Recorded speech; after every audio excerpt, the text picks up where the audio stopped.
Despite their well-documented recent troubles, Manchester United remain one of the biggest draws in English football. So what a night this promises to be on the Lincolnshire coast for Grimsby Town as the League Two side plot another famous cup upset. Since they first won the competition in 1992, the League Cup has been kind to Manchester United. A 1-0 victory over Nottingham Forest that year was the first of 4 wins in the Sir Alex Ferguson era, including 2006, 2009 and 2010. Zlatan Ibrahimovic headed Jose Mourinho's team to glory in 2017. And Erik ten Hag's United conjured up a morale-boosting win over Newcastle in 2023. Well, tonight, Ruben Amorim selects a strong starting 11 for this second-round tie, including the new signings Benjamin Šeško and Matheus Cunha, and Kobbie Mainoo gets a start as well. Well, Grimsby have made it to the last 8 of the League Cup 3 times in their history. They've pulled off their fair share of giant killings along the way, and they beat Shrewsbury in round 1. Blundell Park will be packed to the rafters, kick off in half an hour's time. Good evening. We've got all the ingredients for a classic cup tie tonight in the best traditions of English cup football. And the Grimsby Town manager, David Artell, has kindly joined us just before kick-off. Thank you for your time. A question about the community in a second. For your team, what does tonight represent in terms of an opportunity? I said in the week, I don't want it to be the pinnacle of their career. I want it to be a platform for their career. We work really hard. I ask them to improve every day. They've got a great opportunity tonight to show how much they've improved against some of the best in the world. So that's the challenge. It's a big challenge, but we're not afraid of a challenge, and that's the beauty of cup competitions in this country. And tonight, 9,000 here. I know you could have sold it out 2-3 times more. All ages, all faces, inflatable Harry the Haddock, smiling faces. What does this mean for the town and the community, David? Yeah, I said in the week, it's when you're at a club like ours, you represent the whole area, and they are passionate. They want us to do well. We're a big driver of the whole economy. There'll be plenty of hostelries around this ground tonight, making a few bob that they might not have made on a Wednesday night, because this means so much to them, and that's not lost on myself or any of the players, any of the staff. So it's great for them, and I hope we give them something to be proud of. That's part of my job, to make them, have a team that they can be proud of. And like I say, it's a tough ask tonight, but it's one that we're going to try and do. You haven't played Manchester United since 1948. It doesn't matter what iteration they are Manchester United. What you went to see them at Fulham, I know. What do you make of them? They're not just on the way back, they're well on the way back. They've got a terrific head coach, I have to say, who is world class, and given time he'll get them back to the top table, right at the top table. They're already at the top table, but they will get right to the top table because they've signed some terrific players, and we'll see them tonight, and it's going to be a tough challenge. They are Manchester United, like you say. They're a global name, one of the global names, and they're in Little Old Cleethorpes facing us. And that's exciting, and it shouldn't be daunting. We should embrace the challenge, and hopefully we write our own headliner too. Well, we will see. David, thank you for your time. We really appreciate it. Thank you. Mark. I hope you have a very good evening. Great to hear from David Artell. As I say, 9,000 here. They could have sold it out 2 or 3 times. This stand here, actually, built in 1901. It's the oldest surviving stand in the English Football League, and just over the back is the North Sea. It was hacking with rain earlier today. It's now a lovely evening, and we've got Danny Collins with us, who used to play for Grimsby and Wales, and Louis Saha scored for Manchester United in the 2006 League Cup final. Danny, it's not just fish and chips we can smell or sea salt. It's a sense of expectation, isn't it? What do you expect from your old club tonight? Well, they've obviously first up earned the right to have the occasion this evening, getting past Shrewsbury in round 1, back here on home turf, coming up against one of the big sides in English football. Yes, Manchester United at this moment in time aren't quite at the levels where they've been over the years, and Grimsby have started the season well, so it's a big opportunity for them. As I say, the cameras are here for a reason, maybe. Can they cause a surprise? OK, Louis, what about Manchester United? They're not in Europe this season, so this surely has to be as big an evening and a competition as any for Ruben Amorim, because they're not likely to win the league, let's be honest. So in terms of trying to win something this season, they have to believe, they have to think process. They have to really come here and deliver some performances, because they need to get not points. It's about a performance to show the progress, to show the link between the players. Obviously, this cup is important for the younger players, but also for the new players, because none of those players have scored, and that's going to be the opportunity for Šeško. And what about your goal in 2006? It was in a final, it was in Cardiff. How special is it to have scored in a final? I was about to say Wembley final, it was a Cardiff final, of course. How special, though, to look back on this? No, that's a brilliant moment in my career, because you come to a club where there is like a lot of talents, especially forwards, and the competition itself was a really great run. We had some good teams that we beat, so to lift a trophy like this for a big club is always immense. So that's Louis scoring in 2006. Let's have a look at the Grimsby team then. They have made the best start, Danny, in 35 years. They're unbeaten in 6 games. 4 changes from the weekend. Just pick out a few names for people at home to look out for this evening. Yeah, just looking at the starting line, I'm quite surprised really. He's made the 4 changes, obviously the main man at the top end of the pitch, but here dropping down to the bench, 4 goals already this season, and he's missed 2 penalties. I think Curry in the middle of the park, he'll look to get forward. He's got a couple of goals as well, but they're well organised under David Artell. As you say, last season finished 9th, this season 4th in the table, scoring goals. I think they've scored 10 in the league so far. And I think there's only Bolton as well who've had more opportunities on goal in the top 4 divisions so far. So I think they'll create opportunities, but at the same time I think United will. So I think we'll have an open game. But as I said earlier, I think Grimsby will come here full of confidence tonight against the United side who are still looking to get going this season.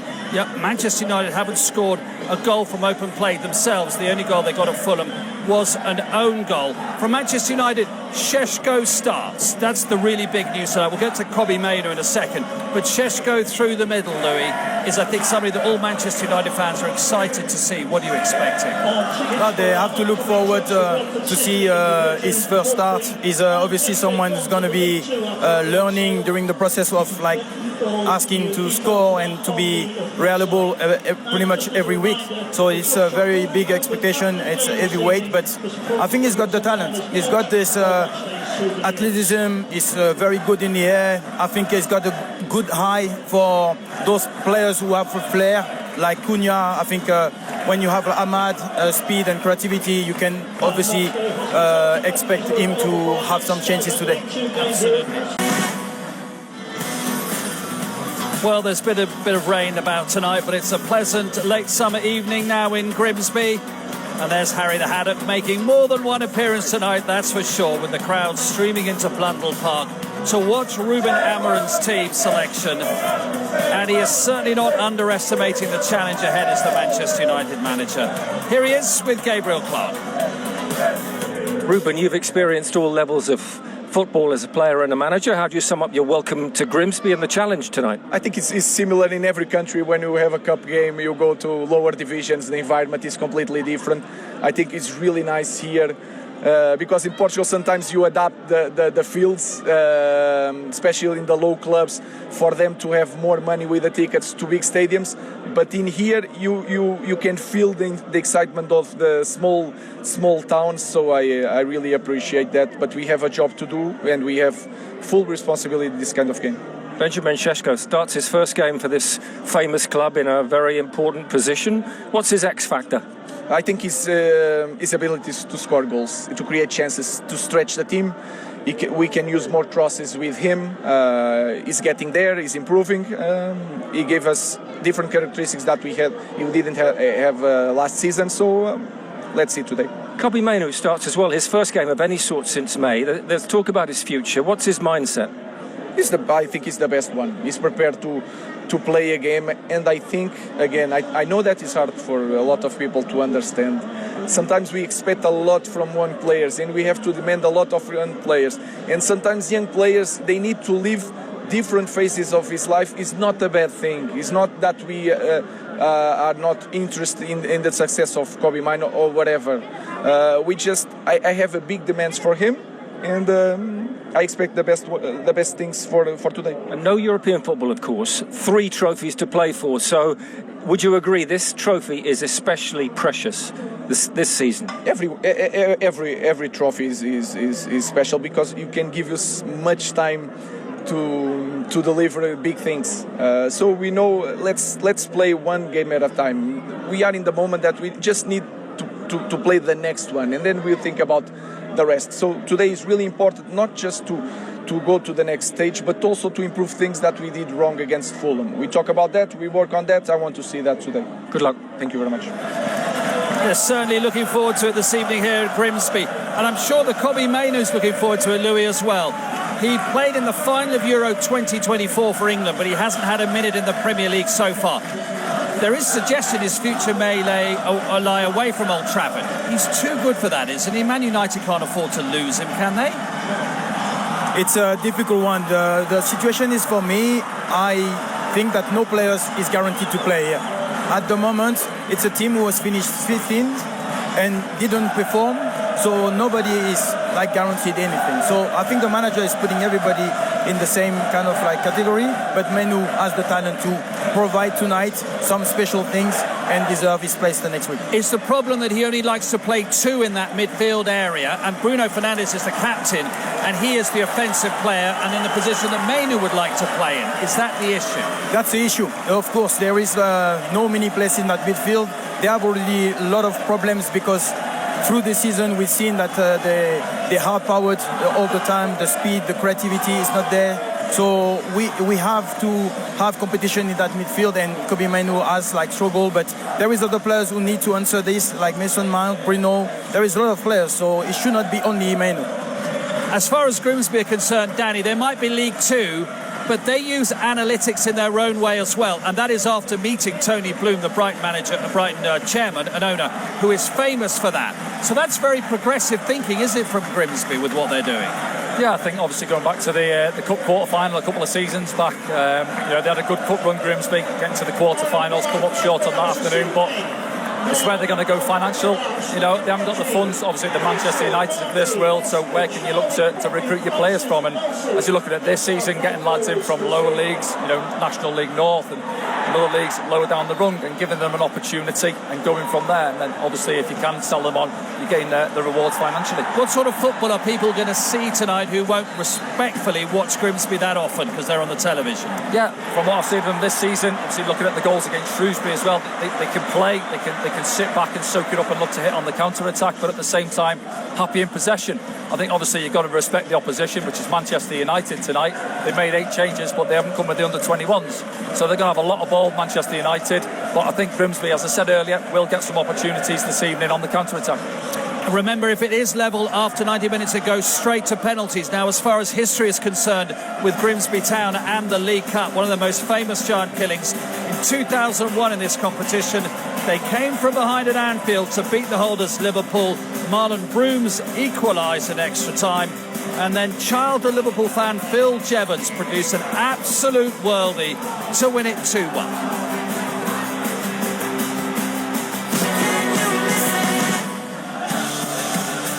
We've got some fantastic live championship games to look forward to on ITV and STV this autumn, and there's a definite derby theme to our selections. First up, the much anticipated South Coast clash at St Mary's. Southampton host Portsmouth Sunday the 14th of September. In October, it's East Anglian rivals Ipswich Town and Norwich City at Portman Road. Then in November, the small match of Sheffield Wednesday and Sheffield United. And we finish the calendar year at Pride Park in December. Derby County against East Midlands rivals Leicester City. We'll also bring you more live Carabao Cup action. And what a game in prospect tonight here at Blundell Park. For the first time in 77 years, as Harry gets a bit of inflating there, it is Grimsby Town playing Manchester United. Louis, we mentioned obviously Šeško's debut. Ahmad's been a shining light really the last 2 seasons. What about Cunha? Feels like he's settled in very well. What do you think? Very well. I think he impressed during pre-season. Physically, you can see that mentally as well. He connected with the other players. He's got this Brazilian style where he's got his flair, his technique, right?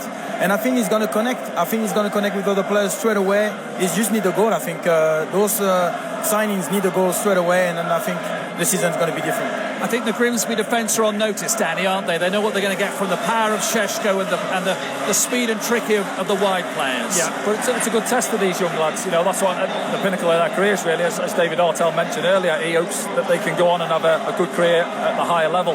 Well, they're testing themselves against some top talent this evening. You know, Ahmad, fantastic talent. Obviously, Šeško coming in, getting his first start. So it's going to be a tough evening. I mean, it's immaculate, the surface, isn't it? So the United lads can't complain coming here this evening. But yeah, we hope for a good game of football. Yeah, the pitches aren't a leveller anymore, are they? Which is good and bad, if you know what I mean. What about Man United's back three? There's a little bit of inexperience there, maybe for Grimsby to profit from. Yeah, that's what I'd be looking at. Obviously, Harry Maguire, that bags of experience in the middle, but Fredrickson to his right-hand side and young Aidan Heaven coming in on that left-hand side of him as well. So inexperience either side of him. So maybe Grimsby will have a look at that. If they'd have known beforehand, they might not have changed their starting lineup as much as what they have done from the regular so-called 11. But I'm sure we'll see him throughout the course of the evening. And when you're the experienced player, Louis, at a ground like this, what does your mentality have to be? It's not what you're used to.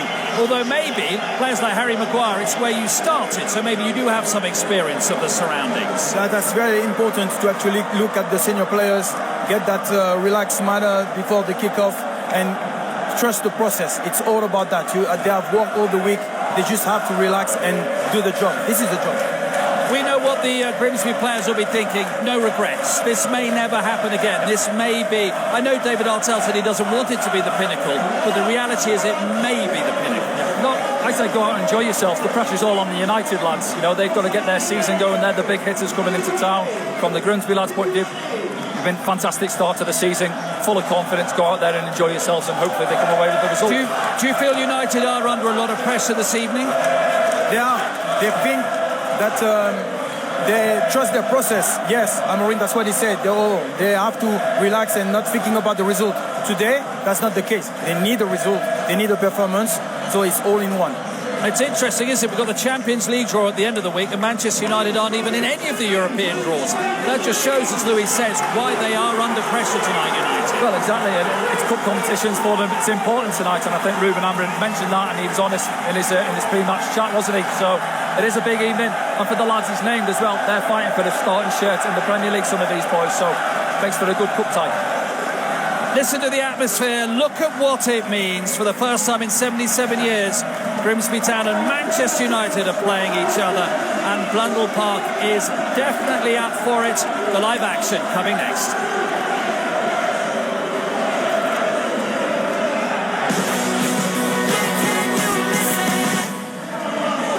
Manchester United don't seem to enjoy the second round of the League Cup. They lost at this stage to MK Dons in 2014. And York City in 1995. Could another upset be on the cards tonight? Let's find out in the company of Lucy Ward. And first, good evening to Sam Matterface. Thank you, Mark. Very good evening to you. 77 years between meetings and 56 places separating them in the pyramid. It's a game that encapsulates cup football in this country.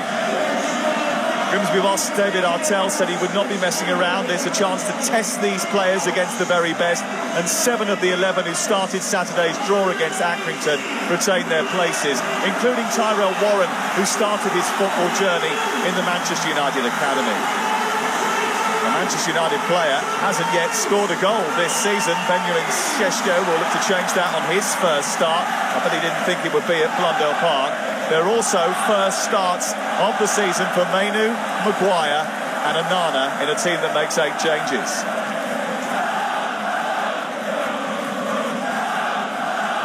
Well, the finance director here at Grimsby reckons that Benjamin Šeško's transfer fee alone would be 13 years' worth of turnover at Grimsby. That should illustrate the difference between David Artell's team and Manchester United. And he is a man who was in the Shrewsbury team that caused a huge shock, knocking out an Everton side with Wayne Rooney in it 22 years ago in the FA Cup. This club has giant killing pedigree, and so does he. If you aren't up to speed at this stage of the competition, the Carabao Cup can make you pay. It's already claimed West Ham, Leeds, Bournemouth and Sunderland's scalp. Can Grimsby take the biggest of them all? Lucy Ward is with me. The 90 minutes plus penalties rule inspired Sheffield Wednesday and Huddersfield last night. Can it inspire Grimsby? Yeah, listen, first of all, Sam, fabulous to be here, witness this terrific atmosphere, so much energy from the crowd. But this is a real chance for Grimsby. They started the season really well, can showcase what they're all about. But I think Manchester United still bedding in, still finding rhythm. And I think not just a must-not-lose game for them, it's a must-win-well game. This is McEachran spreading it wide. Grimsby on the attack early on. It's a good ball in. Gardner couldn't get on the end of it. He was steaming in towards that near post. It was a fizzing cross. Something we've learnt about Grimsby is that, not like a normal League Two side, they get bodies up the pitch, crosses into the box. Look how many black and white shirts are in there. Just putting the pressure on in the opening minute. Gardner going to the near post. Charles Burnham steaming in at the far post. There were Grimsby players up inside that penalty area looking to get on the end of Darragh Burns' delivery. Manchester United should beware. Leeds were a shorter price with the bookies last night to beat Sheffield Wednesday's shadow squad of teenagers than Ruben Amorim's were this morning to beat Grimsby. We know what happened at Hillsborough. Here's Dorgu. Cunha.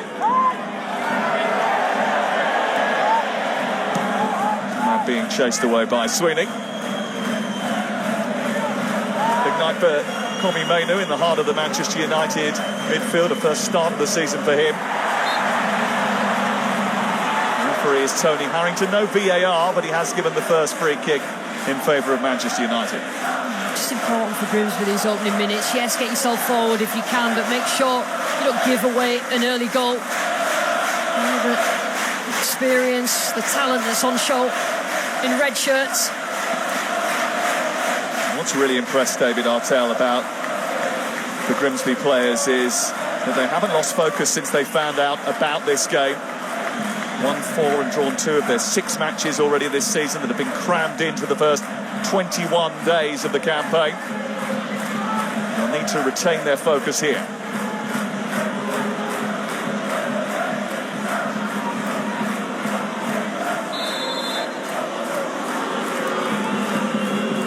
Cunha's delivering. Almost came through to Maguire. Josko was lurking. There was a bit of pushing and shoving going on, and it's going to be a Grimsby ball. Making the sense that perhaps the referee's whistle was coming there. Look at Maguire just trying to get himself on the end of it. And Warren did well just to get his body in between, but these set pieces cause a problem. There's a few players in this Manchester United team who haven't had the opportunities to start already this season and want to make a mark, and I include Kobbie Mainoo in that. Very surprising. The rumours around him wanting to leave, or not wanting to leave, but not getting time on the pitch. He's a young player who wants to play, and he's such a good young player. This time last year, he looked to be central to Manchester United's present and future, didn't he? Tipped for a role in the central midfield of England as well.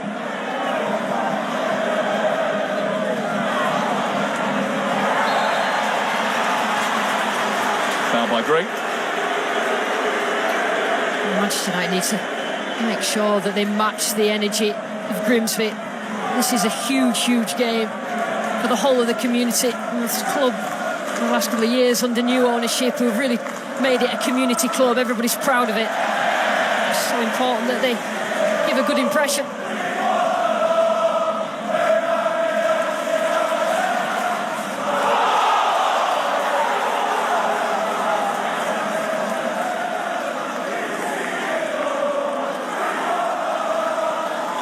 Loads of goals going in elsewhere tonight in the second round of the League Cup. Fulham lead Bristol City by a goal to nil. Brighton already 1-0 up away at Championship Oxford. A little bit short from Ahmad, and Sweeney has sent the ball to Gardner. Grimsby on the offensive again. Burns inside the penalty area. Green is free at the far post. Still not clear by Manchester United.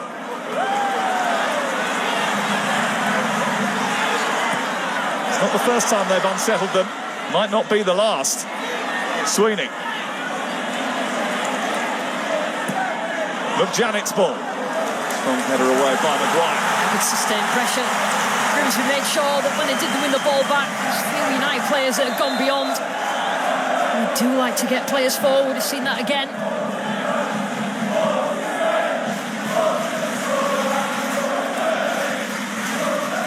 Jane and Sweeney coming to the club after a long period with Leyton Orient. Now he missed out on promotion to the Championship last year. One of the examples of the type of recruitment that David Artell and his team are trying to do to elevate this playing squad and the quality that's in it. Last year they were playing survival football at the start of the campaign, but by the end of it they were outplaying some of the better teams in the league. The evolution very much still underway, but they know tonight they might have to sacrifice a bit of what they want to do without sacrificing their principles. Yeah, they don't mind mixing it up as well. We've seen them pass short. McEachran's so important, just since in front of the centre-back. It's like a 4-1-4-1 the way that Grimsby play. They don't mind going a little bit longer as well, because they certainly have pace on the break. Stu Pym is an experienced goalkeeper, picked up in the summer after 3 years at Mansfield. High press on here. This is Dorgu. Aidan Heaven. Kenya flicks it on. Sheshko trying to hold it. Dorgu continues to gallop forward. Sheshko trying to get his shot away, took a deflection. Cunha took a little whack from McJanet, but it doesn't go out for a corner because Christy Pym was covering the ground quickly. Much more positive from Manchester United. Grimsby like to get themselves up the pitch. We've said that, but it's just being aware of the what-ifs. If we lose it, we do recover quickly. And you saw then they recover right to the edge of their area. Well, Manchester United in pre-season, Lucy, looked a lot hotter with their pressing, quick transitions, retaining possession. Against Arsenal, you could see that. And in the first half against Fulham, you could see evidence of it as well. And they have to be better than last season. They can't afford sloppy balls like that. Yeah, lots of positivity, but I just think from the Fulham game, it just seems quite easy to play against. McEachran trying to send it forward to Coury. Well watched by Fredrickson.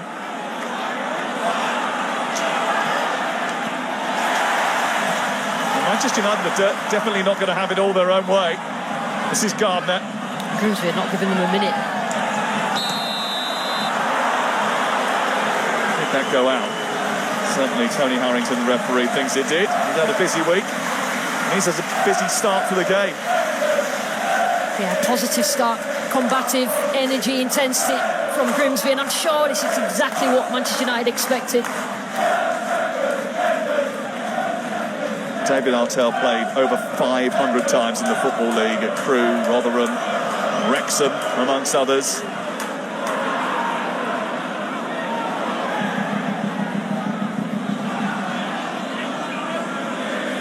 Ruben Amorim said it before the game about having a player in the 9 position that you can cross the ball to, that you can get on the ball beyond opposition defenders. Sheshko's not quite up to speed at the moment. This will do him good tonight. That's what he's been brought in for. Can he be that focal point?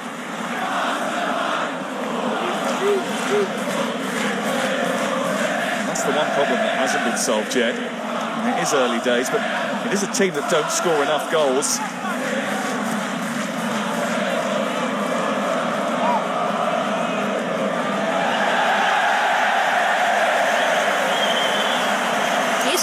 The difference from last season with Grimsby. They do press a lot higher this season, and you've seen the result of it.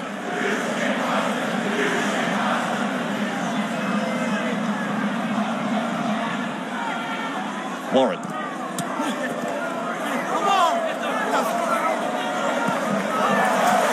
This is McEachran. It's a bright start by Grimsby. 4th in League Two, unbeaten so far this season. They've won all their games here. Manchester United might just have to ride a bit of an early storm. Great challenge. Janet just making sure he got to the ball first, but Ahmad looks like he's come out of that second best. There's a nice little ball down the line. It's slightly late.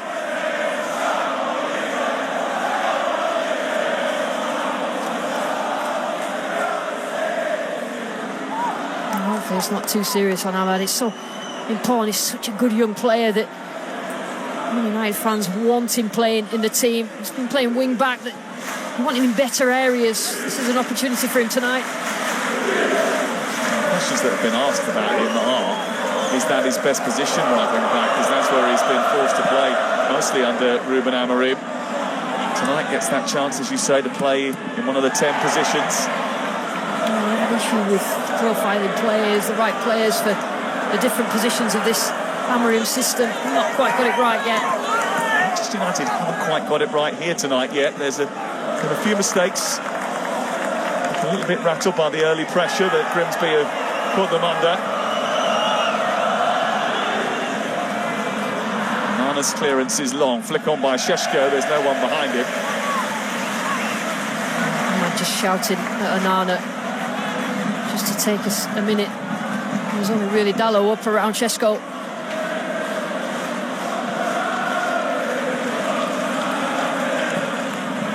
Sweeney forward.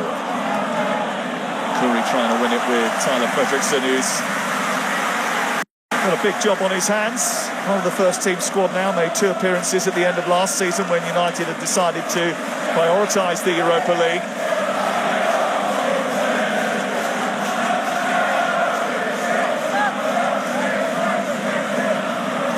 Sweeney. Played in towards Gardner. Manages to get a free header in on goal. Offside flag, I think, would have been up anyway. Cunha trying to get away from the defender. Shows good strength. Trying to poke that through to Šeško, but Mrđanić was there to stand in his way.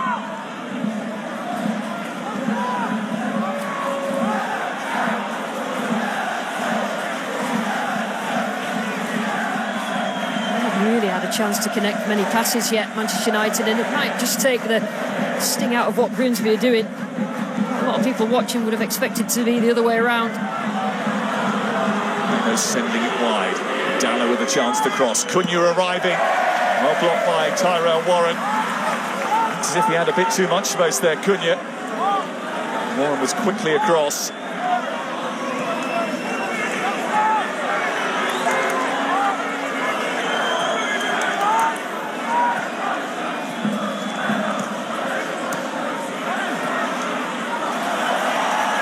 Really managed to get Meno on the ball, facing in the right direction yet. Lots of energy in that centre of the field for Grimsby. It's been a bit like that. Manchester United's start has been an unsettled one. That's the first thing you need to do. If you're the favourites in games and you're a couple of divisions above, then you have to match the energy of Grimsby. Flag went straight up there, but what a night that is for Cameron Gardner. And won his place in a 9 position in front of Danny Rose and Cabia.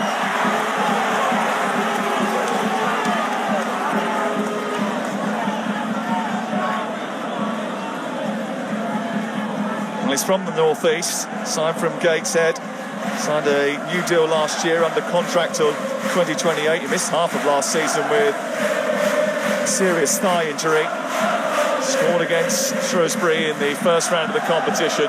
Now he would love to get on the score sheet tonight against Manchester United. Grimsby have looked the likeliest so far. It's been a fast start by the home team. And they win a corner. Yeah, those runs are so valuable. I don't care what level you are. The runs from centre midfielders beyond the forwards have to be tracked, but Curry's done that again. There's an intimidating atmosphere at Blundell Park tonight. 9,000 crammed into this tiny little ground right next to the beach.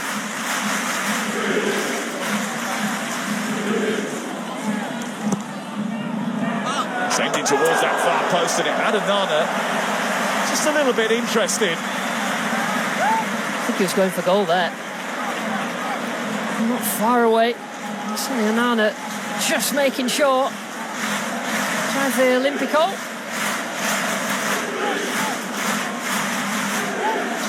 Harvey Rogers up from the back, Mrđanić up from the back as well.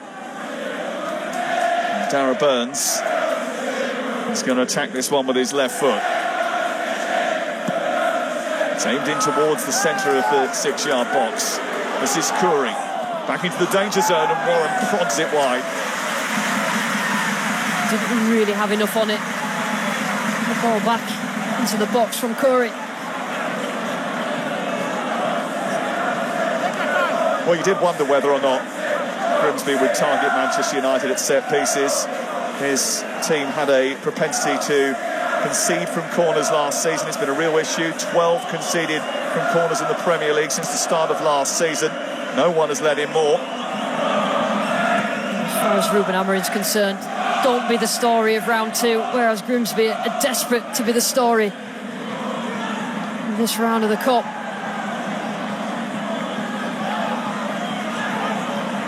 Maynard. Exactly. Trying to bamboozle the defence, ended up bamboozling himself.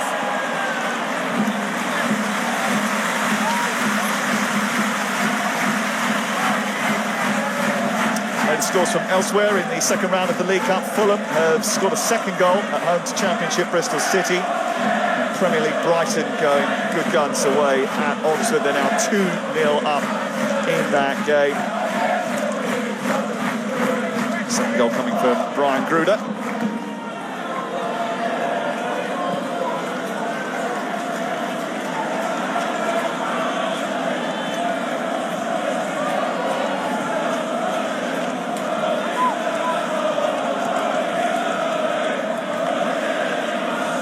Manchester United just need to get on the ball and enjoy a bit of possession, don't they? Absolutely. I said before, that hasn't happened very often, where they've had periods of play where the connecting passes been too much of they've either been under pressure or in too much of a rush to raid up the pitch, and it's really come from it, and that's been the problem. You know, the distance between the units, the front three want to aggressively press, the back five a little bit more defensively minded, and the two in midfield are certainly isolated. That's how it's gone under Amorim at the moment. Maynard.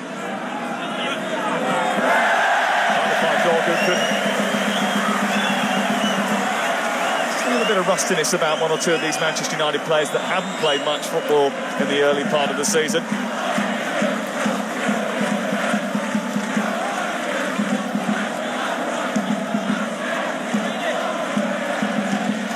It's fascinating. If you go back to last season and you think about that iconic picture of Kobbie Mainoo, Alejandro Garnacho and Rasmus Højlund sitting on the advertising boards at Old Trafford. Now they seem to be the future of the club. None of them were involved in the Premier League opener. And the game down at Arsenal. Down at Fulham at the weekend, sorry. Mainoo, very, very good young player. It just distresses me how you'd allow an academy player to go. Might have been handballed by Maguire. Picked up by Gardner, who fought and scrapped and got it away from Fredrickson. Charles Vernon feels he was fouled. The referee says play on. Grimsby crowd don't agree with that. Manchester United certainly know they're in a game. Again, just see how detached the units from Manchester United. The front three are right up the pitch, and then there's a huge space because the back five just don't want to step in. Sweeney just wasn't followed in as he ran towards the edge of the penalty area, and if his touch hadn't let him down, Grimsby might have been in an even more promising position. They've been in a few promising positions in the opening 20 minutes.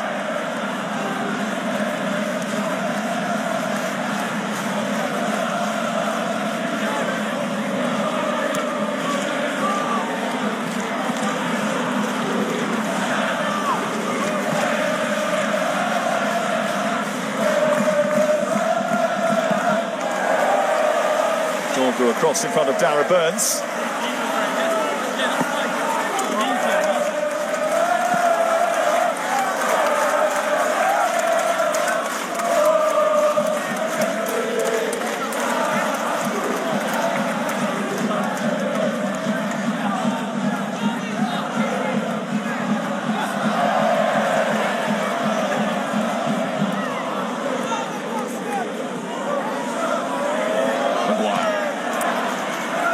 Taken on by Main. And watched by Curry. This is Dorgu.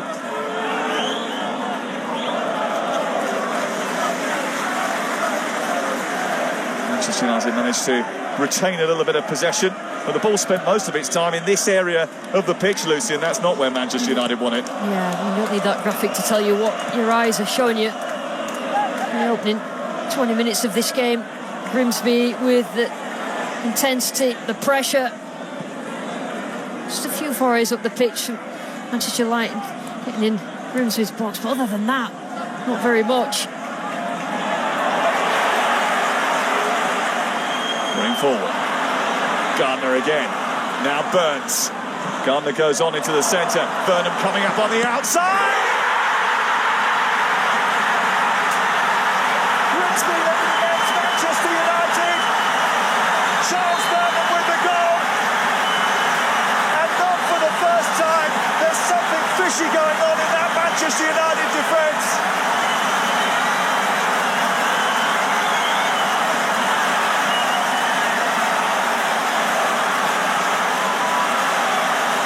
You can't say it hasn't been coming.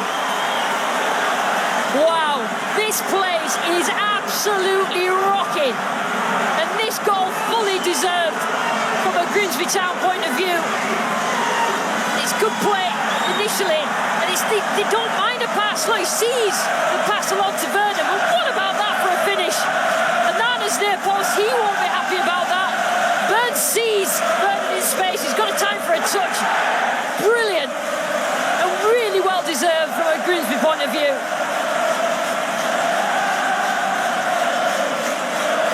Well, it's not the first time that a Manchester United goalkeeper is going to be under scrutiny this season.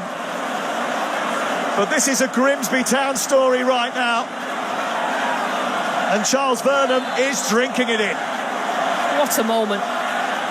Dave Artell spoke about getting little wins that would build up to be perhaps a bigger win. That's certainly one of them, not so little. Wow.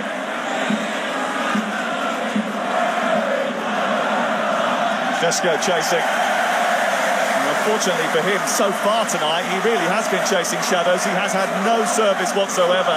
And Ruben Amorim, who is only ever a game away from serious scrutiny. Manchester United are only ever a game away from serious scrutiny.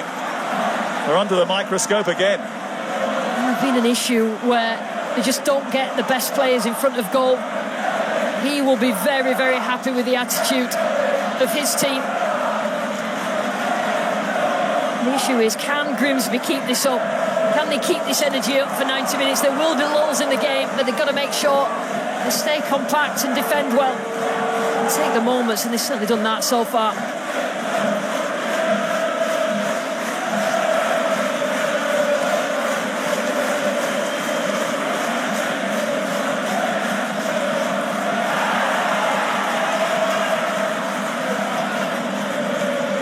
Ugarte. This is heaven.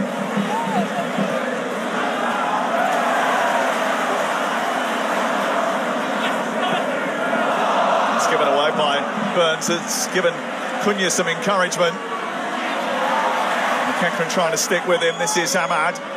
Switching it onto his left foot. I think that probably goes down as Manchester United's first shot on target. Yeah, there'll be moments giving the ball away there where you really put yourself under pressure from a Manchester United attack, but live to tell the tale, Grimsby. And this is where Manchester United players have to roll the sleeves up and be brave. And what I mean by that is get themselves on the ball, work hard, no heads dropping, getting mad with one another. You've got to match how combative Grimsby are.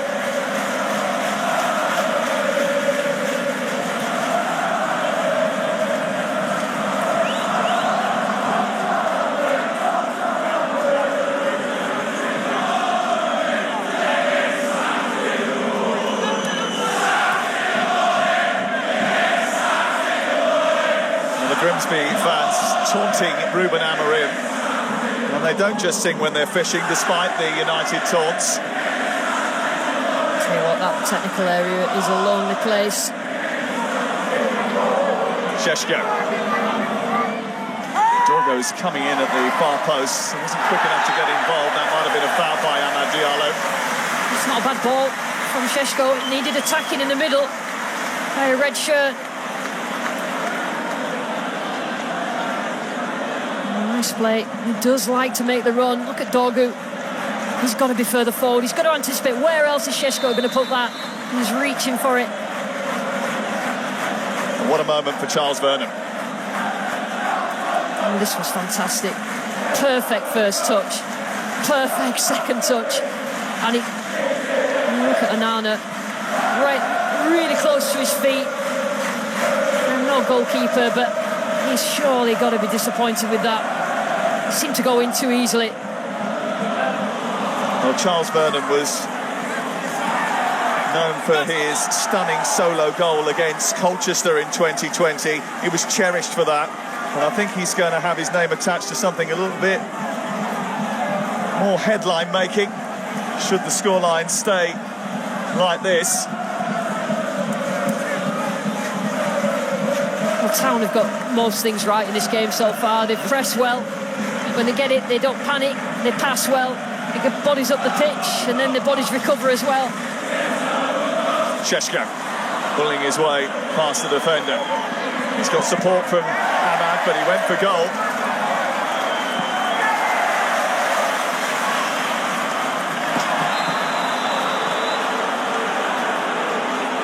Side flag was up against Gardner. They've got to find a way to get Šeško into the game, haven't they? His goal record at Leipzig, 39 in 87. Pressing machine. He's a grafter. And he is willing to use that 6'5" frame.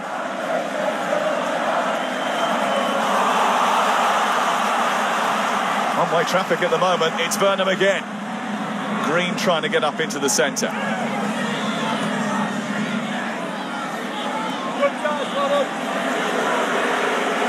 This is McEachran. It's a good ball in towards Green. Might come down for Gardner. He did use his hand, but it pops up past the goalkeeper anyway. And it has been ruled out for handball by Tony Harrington. I mean, it was handball, but how much time did Gardner have as the ball comes over? He was unlucky there, really. He just couldn't get it out of his feet. It bounced up, hit his arm there.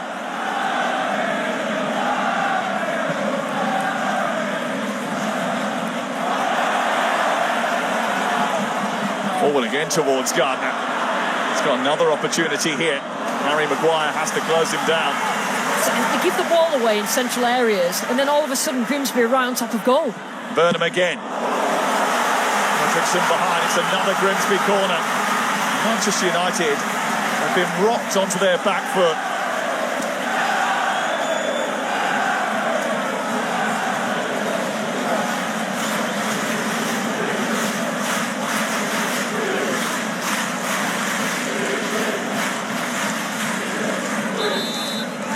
Well, Burnham tested the reflexes of Andre Onana from the first corner from this side. What's he going to try this time around? Certainly Amad is not 10 yards away.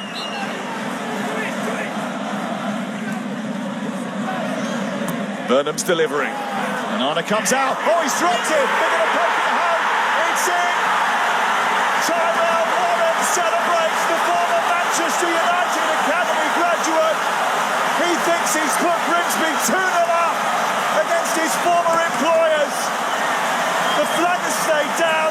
Grimsby celebrates, and this famous old ground is fast turning from Blundell Park to Blunder Park for Ruben Amorim. Well, this is an absolute disaster for his team. They're just failing to cope with any ball into the box. They had a warning. It was pulled up for handball, but Onana comes out. He's not going to win that. And if you are going to come that far, you've got to make sure the ball is punched way away from the 6-yard box. Absolute calamity. They can't believe the look. Warren just cannot believe his look. It's landed at his feet. Completely misses it. Tapping. Shambles. They are all over the place, from corners and set pieces and high balls into the box. It's a brilliant moment for this young kid. It's an absolute aberration from him. And there's been so much talk about the Manchester United goalkeeping position in the first few weeks of the season. Ruben Amorim has certainly got his work cut out. He left out Onana when he was fit on the opening day of the season. He didn't even include him in the squad. Last week he put him on the bench away at Fulham. Stuck him in tonight. Altay's made a couple of shaky errors in the first couple of games of the season as well. It's an area that they've got to tighten up in, and tighten up quickly. Yeah, there's a couple of players struggling.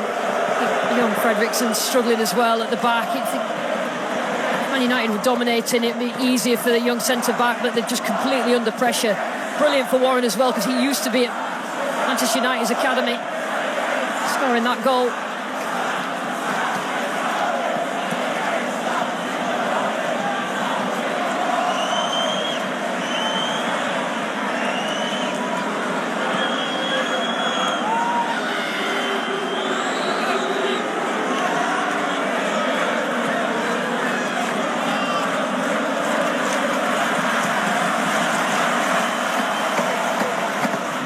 Maguire finding Šeško. Can he find a way back in? Not quite. It's better. Harry Maguire stepping in. First touch probably took him a little bit further forward than he really wanted, or further wide. Šeško.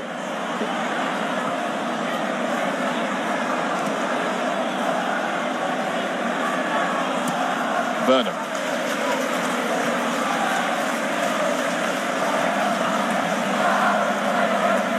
What are Manchester United going to do from this position?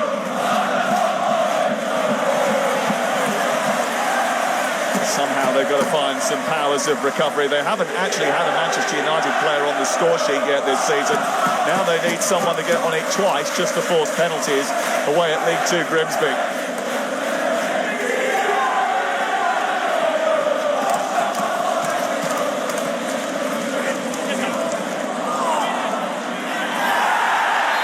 Wants a foul, and he's going to get it. Agate is arguing, but he's not going to get his way. He won that well. You could say that wasn't particularly a foul, but the assistant referee was full down that side. These fans in here will not care. I mean, they've approached the game brilliantly, haven't they? Grimsby, right from the first whistle. We knew that they would. The way that they've been playing this season, full of confidence, winning games. Lots of chances on goal. They miss a lot, but they score as well.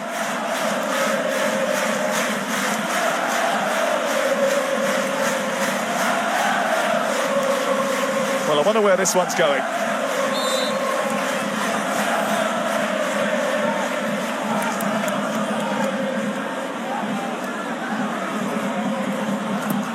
Burnham's delivery. Headed away by Heaven. Commanding header as well from the youngster.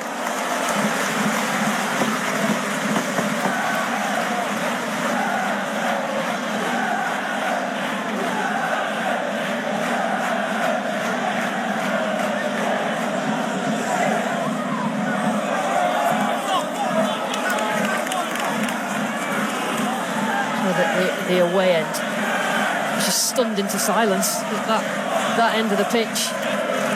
Cannot believe what they're watching. Well, the United supporters have conducted themselves well in this sort of prolonged period of transition. They always show up. There's 1,000 of them in that away end in the Osman stand tonight. And I bet they can't believe it. That's not helping. No, stuff like that doesn't help.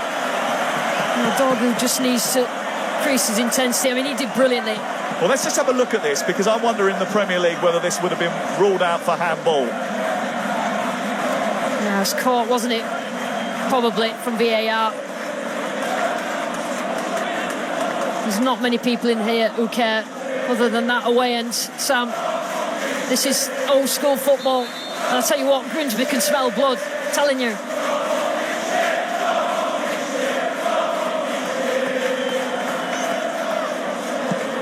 Well, it is a wonderful old stadium, Blundell Park. Used to be able to get 27,000 in here before it was made all-seater. It certainly feels like there's a healthier contingent than the 9,000 that is. Tyler Fredrickson has picked up a yellow card, the first of the game. Yeah, my first thought was that it was just a challenge that Fredrickson could go in for. His initial reaction to the referee was why it was a free kick. It's been a difficult 35 minutes for him.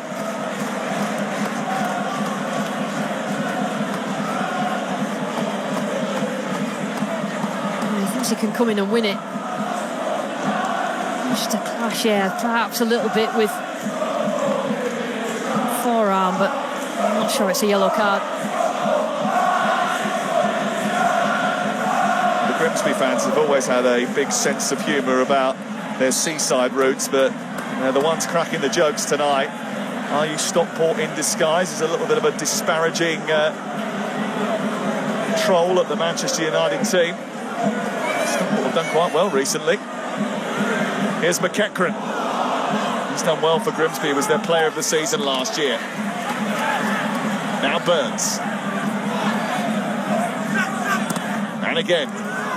Flicked on by Gardner. And Manchester United were fortunate there was no one else coming in behind him.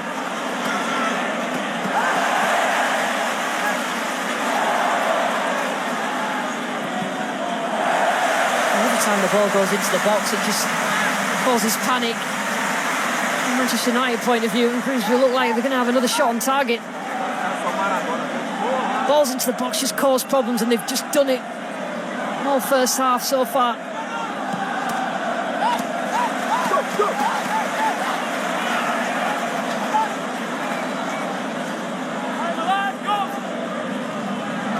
Well, the Grimsby crowd certainly trying to enjoy themselves. Their blood is up, and if you did hear any offensive chants that the Grimsby supporters may well have come up with, then we do apologise for the industrial language. Manchester United have got to try and find a little bit of heart and soul and resolve to drag themselves back into this game, because every time that ball goes in, it's panic stations. Just putting themselves under pressure. Nana shouting at Dallo. Did he get a call? Probably didn't even hear him.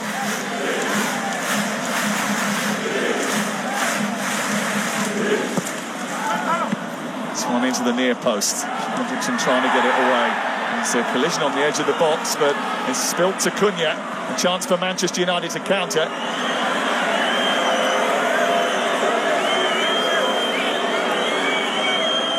Dorgu looking for Sheshko. Sweeney did really well. Great challenge by Rodgers. Had that ball in the box from Dorgu. Just taking a couple of touches on the ball, just allowed Grimsby players to recover, because they certainly do that very, very quickly. Just recover into really compact shape on the edge of the box. Dorgu felt that. May just have caught him with the follow-through, actually. Aidan Rodgers, Harvey Rodgers. It was fascinating listening to Jason Stockwood, who is the Grimsby Town co-owner, earlier today. He said that people thought when the draw was made we'd rather be at Old Trafford, and maybe financially that was the case. But he said Manchester United will not like coming to Blundell Park. He ain't wrong. This atmosphere has been incredible from the start. Oh, just went over on his ankle as well after that foul. If Manchester United are going to find a way back into this game, and getting a goal before half-time would be a great start.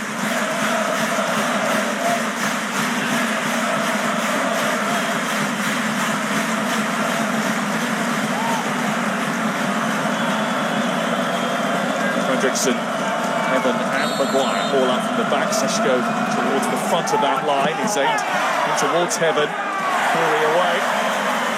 Cunha will send it back in. A little flick on the way through, but well dealt with once again by Warren.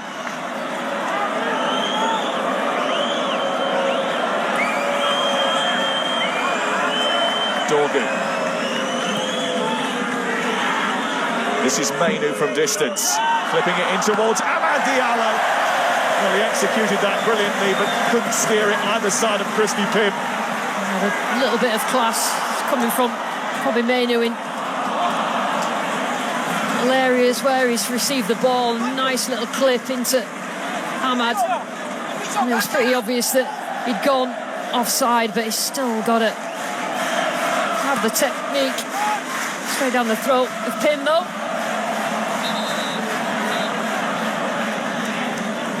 They're doing the work without the ball as well, Grimsby. Making sure that they're putting their bodies on the line and scrapping to stay in front in the game. They're outplaying them. They're outplaying Manchester United, Grimsby. This is not luck while they're 2-0 in front at this stage. They've been absolutely superb. They are a good footballing side. They've smartly recruited. They've had a plan of how they want to operate. They've executed the plan tonight superbly. Dallo's cross, Šeško's header, kept out by Pim. That's a save. No, he hasn't had that much to do, Pim. He kept his concentration. Šeško, to be fair to him, has tried to make the best of everything that's gone in the areas for him. Gets it on target. Good sighter. The big centre forward.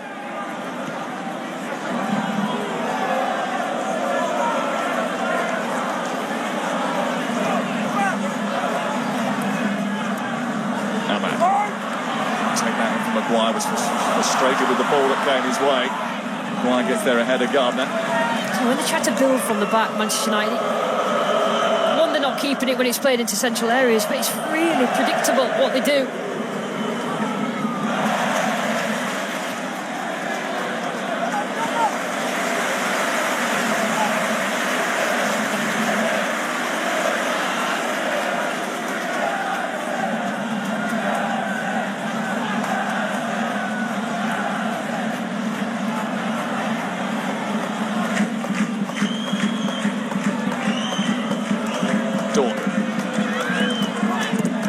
Šeško again, mopped up by Tyrell Warren again. What the first half he's had. Brilliant. Manchester United ex-academy. Warren. Great goal. Great moment for him. Dorgu. Chance to cross. It's another one that's just overhit by Patrick Dorgu. Mainu.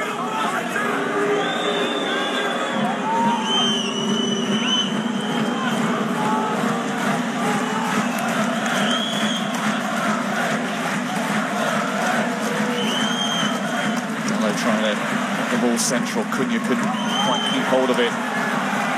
Still got possession. Starting to find a route towards the edge of the Grimsby penalty area. Cunha might have to do it all on his own here. Janet gets in front of him.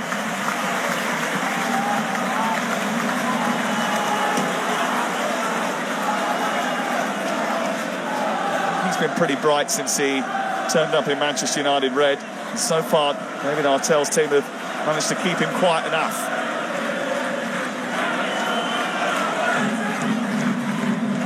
Looked in towards Šeško again by Mainu. Might come through to Šeško once more. Agate takes over, tries to dig it out. Warren gets another block in. And it's not been often that they've been full tilt at the back, Grimsby, and defend for their lives, but the last couple of minutes perhaps, but they've stuck to the task. The body's in the way. Just following Cunha across the edge of the box. Mainu trying to make things tick.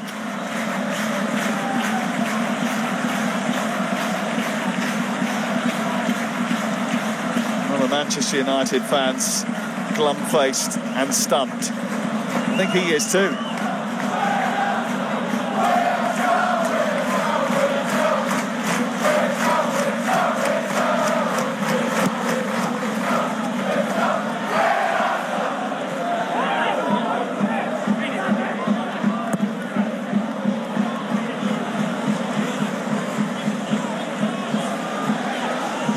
2 minutes of added time at the end of a rather distressing 45 minutes for Andre Onana and for Manchester United.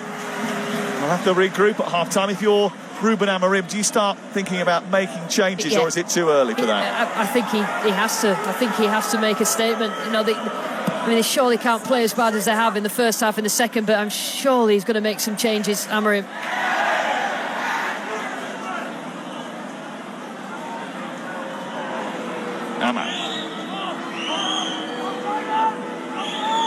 Sweeney trying to stick with him. Ahmad went straight into that right wing position and wanted a quicker ball from Kobbie Mainoo.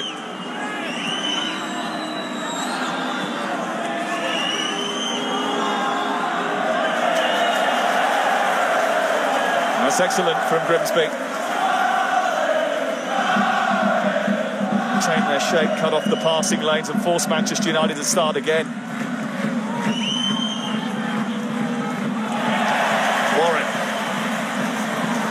Manages to squeeze it through. Ahmad turns it over.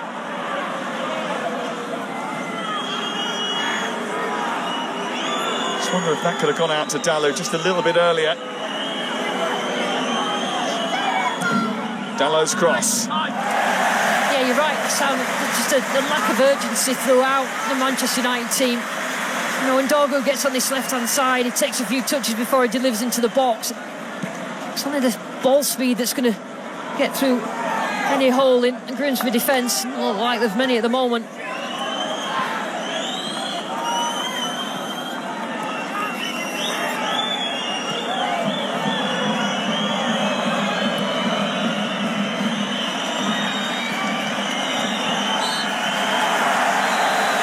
Well, Grimsby Town have giant killing pedigree, but inflicting defeat on Manchester United tonight would go high up on their list, next to that Liverpool win at Anfield 24 years ago.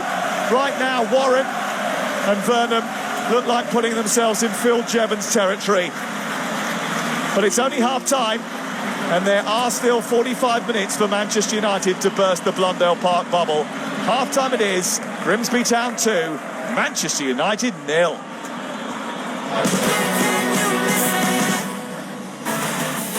Blundell Park cannot quite believe what they're watching. Grimsby Town 2 up at half-time against Manchester United. Charles Vernon with a well-taken first, and the second a mess from United's point of view. Tyrell Warren just tapping it over the line. And Grimsby Town are in dreamland as it starts to rain. It's tears from Manchester United fans, Louis, at the moment. There's no other word for it, Louis. The defending has been shambolic. It is shocking. They don't have the legs, they don't have the awareness, they don't speak. Those mistakes were correctly punished by Grimsby. They done really well, so all the credit to them, but horrific mistakes again from Onana. So we lost this first half, but now there is big mountain. Absolutely, that's right. From the Grimsby point of view, David Artell's only just gone down the tunnel now, talking to some of his coaching staff. The first goal, how much of that is a product of Manchester United's system and where the spaces were for Grimsby to exploit? Yeah, I think so. They got themselves in a mess in the middle of the park. United, you see the ball drops into Ahmad. There's a heavy touch there. And then, you know, is it Ugarte? I think they run into each other, and then they're on the counter. Yeah. They feed it out to Burns on this right-hand side, so you're winger to winger there. Charles Vernon, look at the space he's got on the far side. Fredrickson comes really narrow. Dalot can't get back in, and as you say, Mark, that's the problem in a wing-back system, the distances.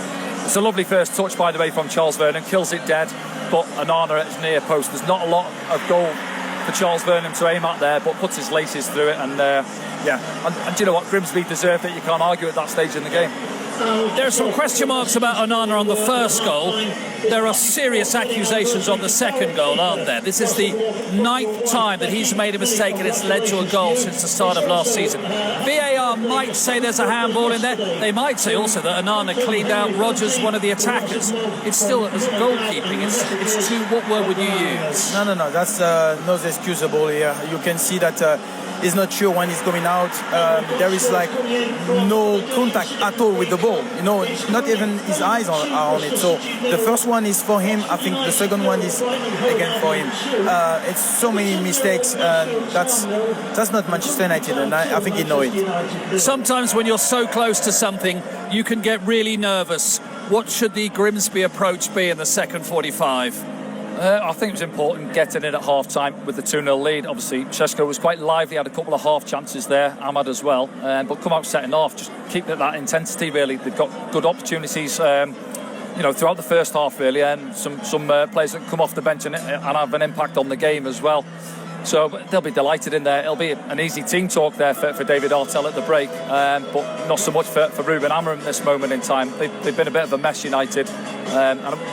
Louis didn't enjoy that, watching it in the green room there, did you, Louis? So he's in a lot of pain. The man in pain here. He's got to make some changes, hasn't he, Amorim? You've got Bruno Fernandes and Boma. Because actually, Šeško, you've liked him. He's looked like he's got something about him, hasn't he? He looked lively. The way he goes about, you can see that he's got his confidence, but he's always aware. He's scanning the pitch, and I think there is things that's going to come out from him. But the thing is, the tempo is not right. The crossing, the kind of like, half pace, half pressing, those are not much United.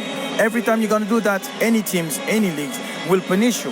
And this is where they find themselves always in that mix all the time. What a huge 45 minutes ahead for both Grimsby Town and Manchester United, and for David Artell, the Grimsby manager. 45 minutes away from the greatest night of his life. For Ruben Amorim, it would be humiliation. Let's see what happens. Join us again in a few moments' time. Coverage of that one as well, ITV1 and STV. I have to tell you, we had a little bit of lightning, some thunder, some rain, and Manchester United, not surprisingly, are bringing on the big guns. Bruno Fernandes coming on, I think De Ligt's coming on, not confirmed yet, and probably Mbomo, because of course, Louis, were they to get one, the way that football works, the entire atmosphere and momentum changes, doesn't it? Yeah, it will put definitely pressure. The momentum will change, the confidence will change. Obviously, if they score in the first 10 minutes, that's a different game. That's definitely the scenario that Amorim is looking for. He put 3 big players. They have to have that kind of charisma to help those boys, because they have their head downs. It's very important. And if you're David Artell, here come Grimsby, you say, don't you, Danny, this first 15 minutes of the second half will be more intense than anything you've ever come across before. Yeah, no, exactly that. Yeah, say they got the 2-goal lead, just continue where you left off, really. Started really well in the first half and finished quite strong as well. Got the 2-goal lead. It's up to United now to come out and try and get back in this game. So, again, there'll be opportunities, I'm sure, on the counter for Grimsby. Well, what a second 45 minutes is going to be. Can Bruno Fernandes, the Manchester United captain, lead the fight back? And here's the summer signing, Brian Mbomo from Brentford as well. United 2 down. Lucy Ward and Sam Matterface with the second half. Yes, thunder, lightning, and one hell of a storm brewing on the North Sea coast. De Ligt on for Fredriksson.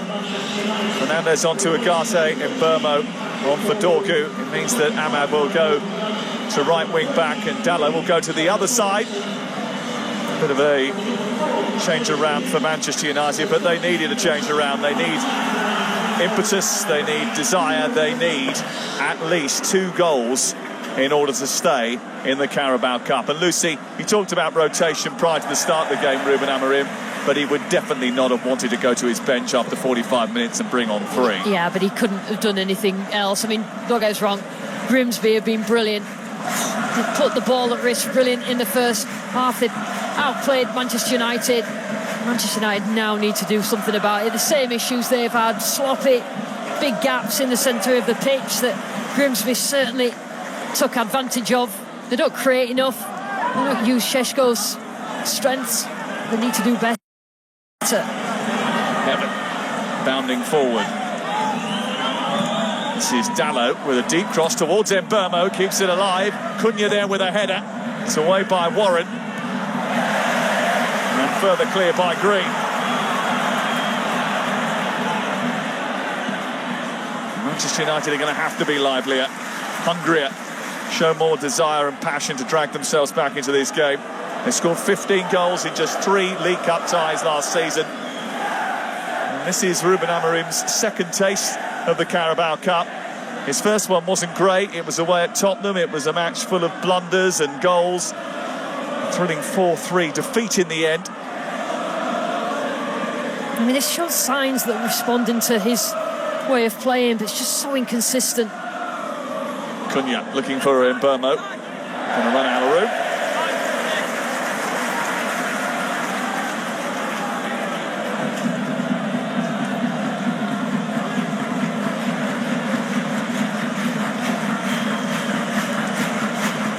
Ruben Amorim led his former club Sporting to their first Portuguese title in 19 years, turning it all around very quickly there. And it's going to take some magic for him to get Manchester United back to the level that they want to be operating at. It might take a little bit of magic to get them back into this game. Green almost releasing Gardner once more. Manchester United just struggling to cope with how front foot Grimsby are. They just pounce on any mistakes, any errors that Manchester United have made, particularly in the centre of the pitch. Look at that. All of a sudden they're right on top of the back five. Just couldn't make the most of it.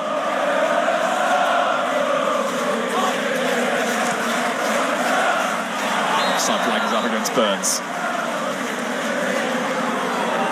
There's another one that's caused problems, Darragh Burns. Signed last season from MK Dons. Former Irish under-21 international. There's the captain, Green. Over 100 appearances for Grimsby now.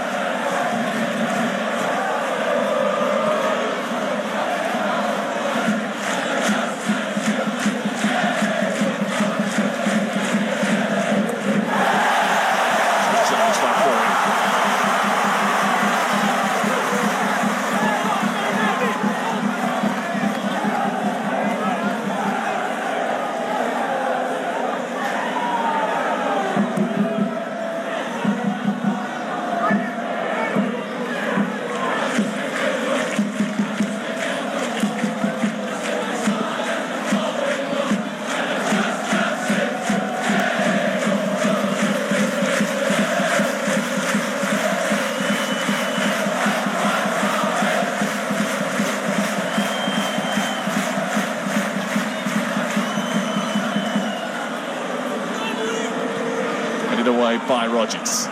Šeško. This is Dalla. Now Mainu. Snapping into tackles, winning the ball, turning defence into attack. Grimsby are having one of those nights. Forward by Curry. Space for Green. He's got two inside the penalty area. He tees it up. It could be a third. It probably should be a third. It goes out for a corner. And heaven just about keeps Manchester United in the game. It's almost too easy for Grimsby. Put the ball in the back of the net. You thought that that was going to end in the third goal. Great play though. Again, runners beyond just caused so many problems for Manchester United. Appealing for handball. I think he just went across his chest. Heaven. Darragh Burns thought he was putting Grimsby into heaven, but in the end he just found heaven. The heavens have opened.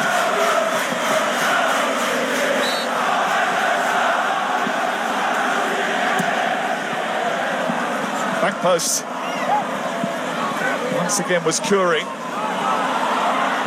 Burns keeping it alive. Fernandez has to go out there. Once again, it's going to be Fernandez and co have to try and dig Manchester United out of this hole, and the hole might get bigger. Burnham.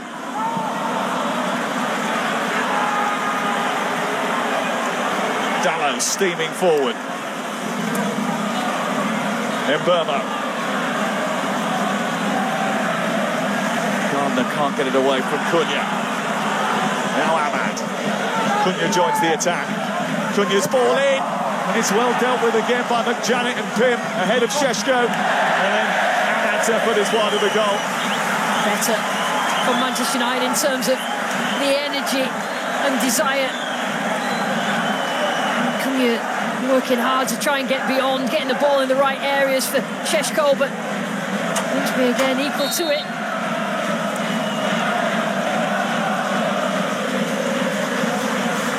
There is going to be a point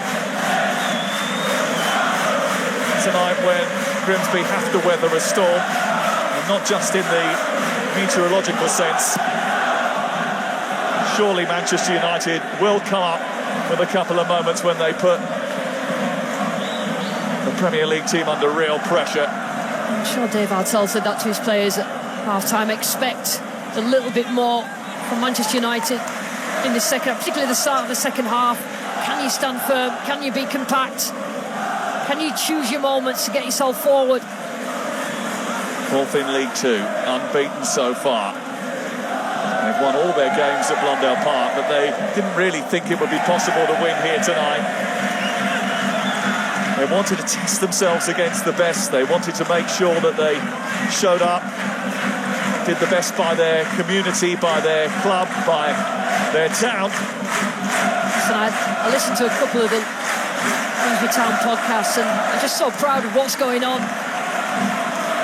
Imagine what they're feeling now. Well, their priority certainly lies in the league. 9th last year, just missed out on the playoffs. That's going to be their aim this time around. Although they've had a hectic start to the season, they've had a very good start to the season. But this will just be the icing on the cake of what's been a brilliant beginning to the campaign. I don't think things are getting any easier in terms of the conditions. It's torrential rain now.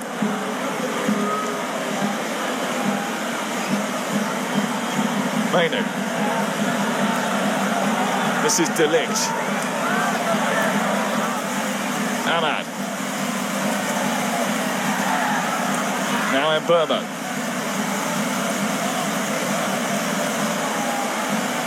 Fernandez forward. Mainu trying to get in behind the defence. Holds it up well, sets it back for Ahmad, but it just evades him and is cleared away by Burns. Rogers gets it further clear. Is Gardner onside? The flag has stayed down. Gardner into the box. Tries to get away from Maguire. Still trying to get away from Maguire and wins himself a corner. It's excellent sort of centre forward play by Cameron Gardner. Such a willing runner. Gardner, was he offside? Difficult to see from that angle, but he knew he was by himself, so if he couldn't get a shot on goal, then he had to get something. It just causes problems for Maguire. Great play from the youngster.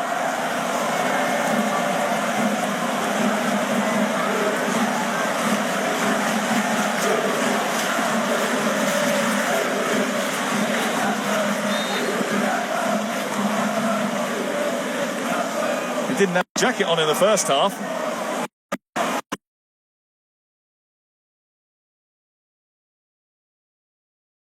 This time.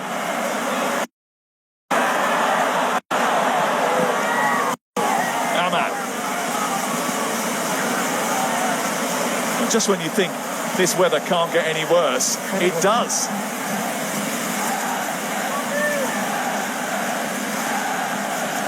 I mean, it's probably a good job we're not at Old Trafford, bearing in mind the drainage problems that they had last season. Yeah, it's a good job the pitch is good here.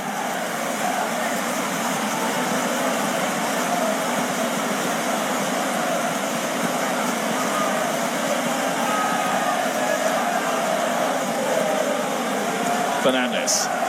Mainu. He's got space out on the left for Dallo, but he went centrally instead, and that meant Cunha ran into a knot of black and white shirts. And they're off and running again. Just trying to force it that time, Burns. What's the saying? Can you do it on a rainy night in Cleethorpes? Well, the answer so far, if you're Manchester United, is no.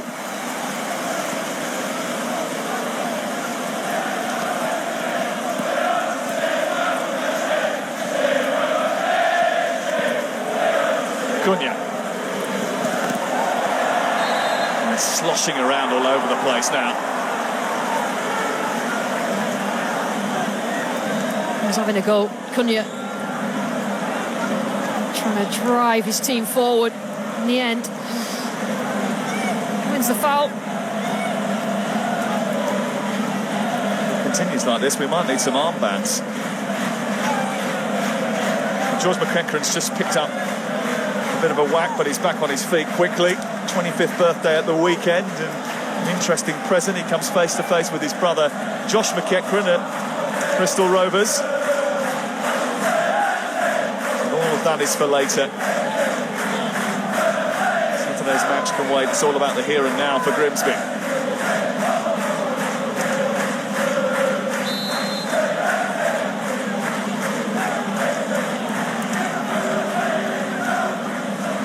Mbeumo to deliver.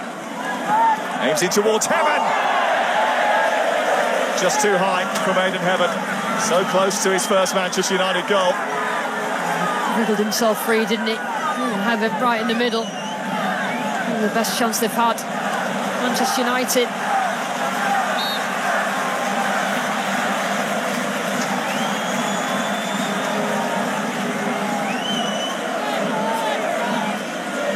the archetypal domestic cup game, isn't it? Lower league opposition against Premier League opposition. Tight, intimidating ground, and conditions to battle as well for the top flight team. Deep ball aimed towards Vernon, heads it down, and Arna just about grabs it. Not only have they passed it well, Grimsby, but the decision making with the passing, when to go and pass short, when to go a little bit longer and direct, has been very, very good.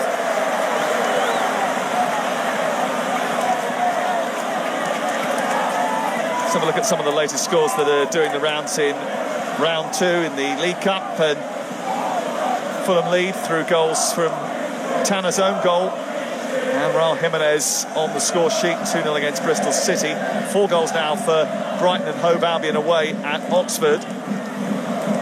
Gomez, Simas, Gruder and Boscali on the score sheet for the Seagulls tonight. And Charlie Alcaraz has scored for Everton at the Hill Dickinson Stadium. They lead Mansfield by a goal to 0. That is one impressive arena, by the way. So is this one. You're not wrong. Different type of stadium, that's for sure, but certainly just as atmospheric tonight.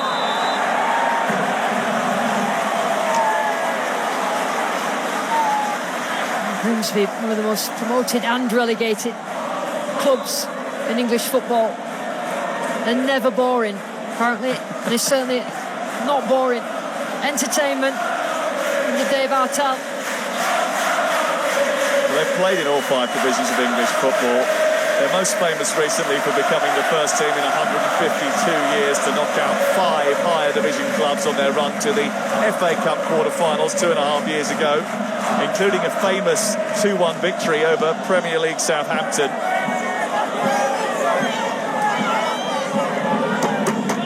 Could be another big scalp tonight. De Ligt's ball into the near post. Fernandez to Ahmad. Fernandez again.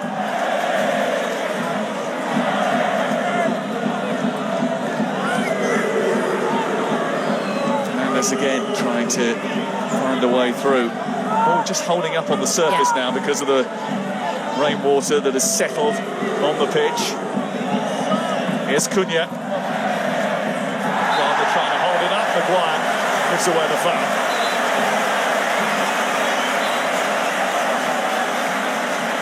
Conditions have certainly played a part in the way that the second half was progressed. Trouble passing, seen a little bit differently, but it's good play again by Gardner.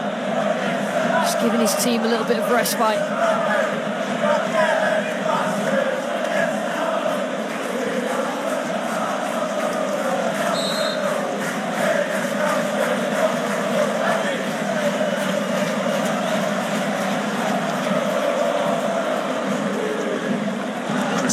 Christie pin forward. Towards Gardner again. This time goes out for a goal kick. Appreciation behind the goal away to our left is volatile and voluminous. Manchester United got a warm welcome from the moment that they arrived. Manchester United certainly struggled in the first half. They've had more of the ball in the second, but yet to breach this Grimsby back line. They don't use Maino enough when they're building from the back. Manchester United tend to go out wide, a little bit more direct. Here's Mbermo, on to Ahmad, offside. They need something to go right for them soon. Manchester United, that is an understatement. Mason Mount's just been called back by Ruben Amorim. Started the opening 2 games of the season. He's moving the pieces around on his little laminated sheet, but certainly has got to find a way to try and get them past that resolute Grimsby backline.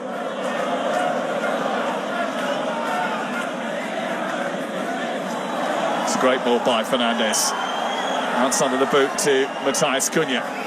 Matthias Cunha for Manchester United, and Burmo's shot is blocked. Comes back to Dalot. There's a bit of hesitancy amongst Šeško and Dalot there. Might just be because of the way the ball is running on the surface. Krekin did brilliantly there.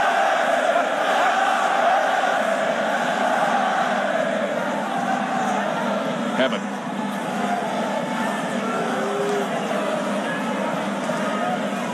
It's De Ligt. Now it's Ahmad.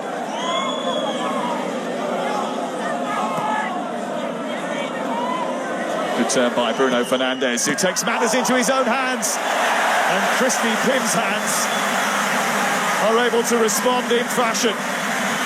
Well, he's had to be called upon, hasn't he, Pim? A couple of times. What a save that is. You know, when you think about the conditions, when the ball bounces, it just picks up a little bit of speed, but brilliant from the goalkeeper. That's a terrific stop from an experienced goalkeeper. Couple of changes for the home team.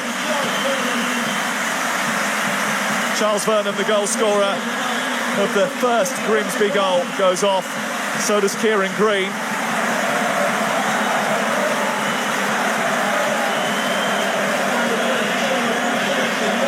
Replaced by Henry Brown. Joined the club as an 8-year-old. Signed his first professional contract last spring. And on comes Tory as well. Tory, I think, will go into the middle of the park. He is a Faroe Islands international. Manchester United have brought on Mason Mount. And he's replaced Aidan Heaven. I wonder if that means that Manchester United are going to change the system slightly. Maybe, maybe not. Maybe Dalot will go into a back three with Maguire, and De Ligt will keep an eye on it. She's gone into the left centre-back position, Dalot. Mount at left wing-back.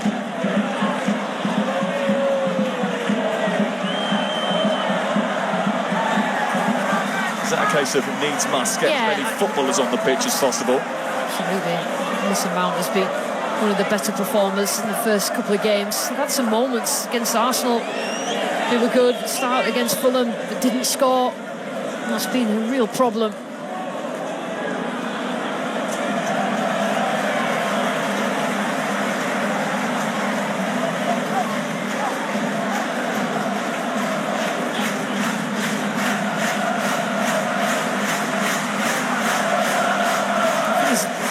United have now got that striker that they've craved and wanted, and not really using him as much as they needed to, or they should do in this system.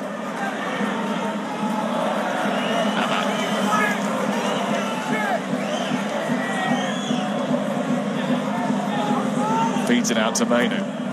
This comes into the centre, and it wasn't too far away from reaching Benjamin Šeško. Again, fabulous game. Can't repel anything that's thrown into the box. Have to do that quite a lot in terms of in the league. The ball into the box and having to defend the centre back. De Ligt trying to thrash it through the centre.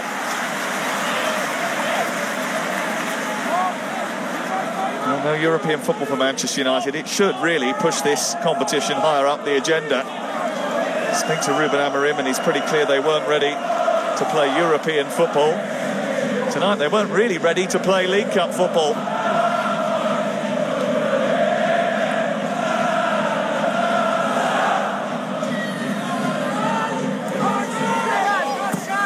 Amad Diallo looking for Mason Mount, far post. Rodgers flicks it away. It's a corner. Yeah, you would expect, as Grimsby tire, we'll have to face more of those sort of crosses and a little bit more pressure we'll need to withstand.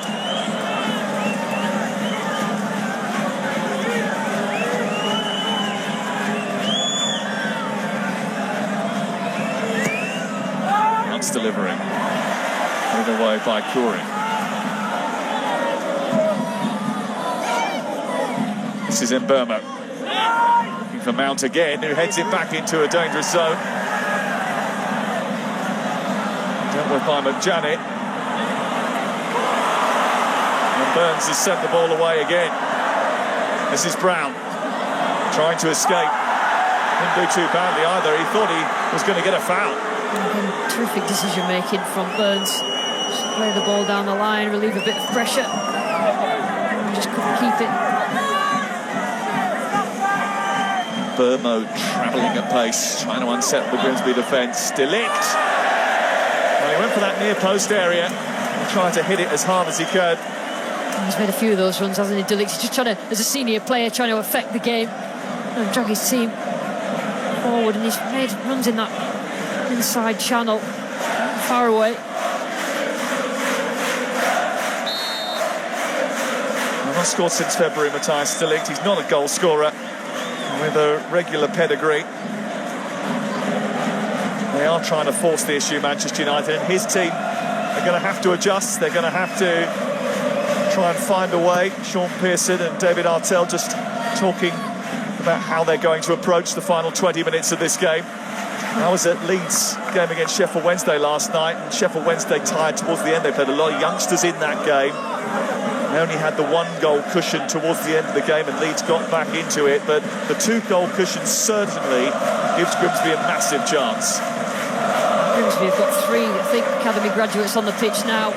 Testament to an excellent youth programme.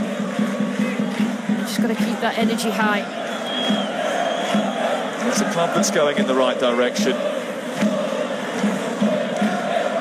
This would be a major moment for them in their development.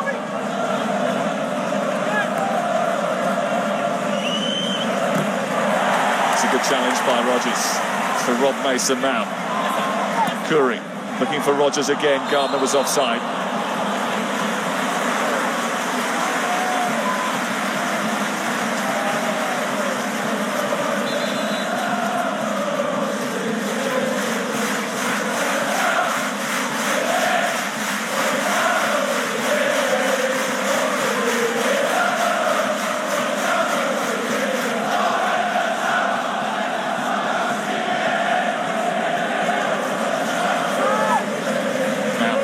Into Cunha.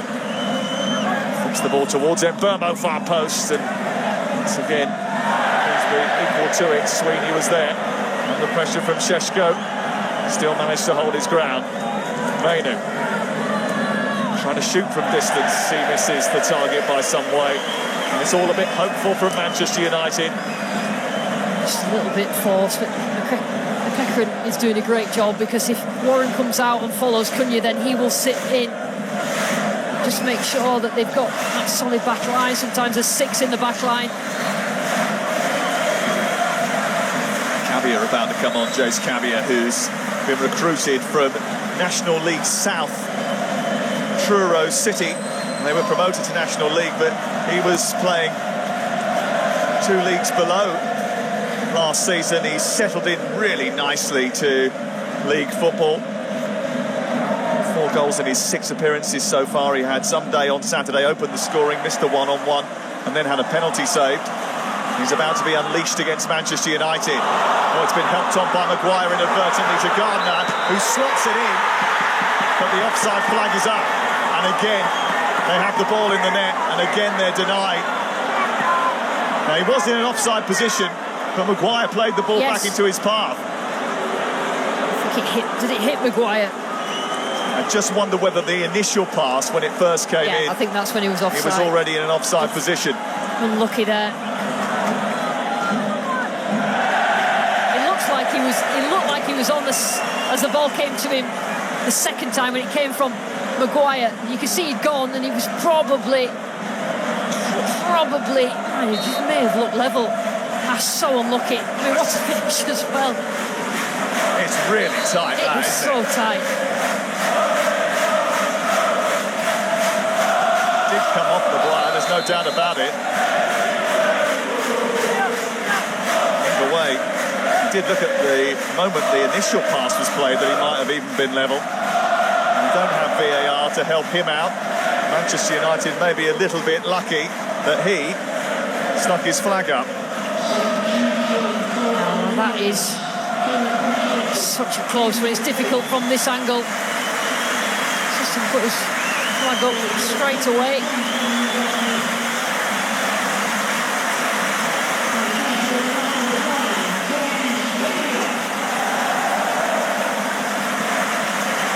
Well, there's going to be a change here. And Gunner's last act was that disallowed goal. Cabia is on. Clark Aduor, who they've just signed on loan from Bradford, an experienced winger, comes on for McEachran.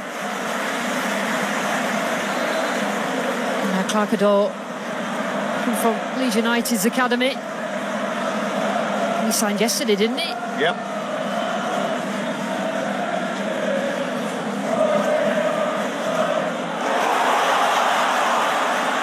Corey out to Brown. Cabia waiting in the centre.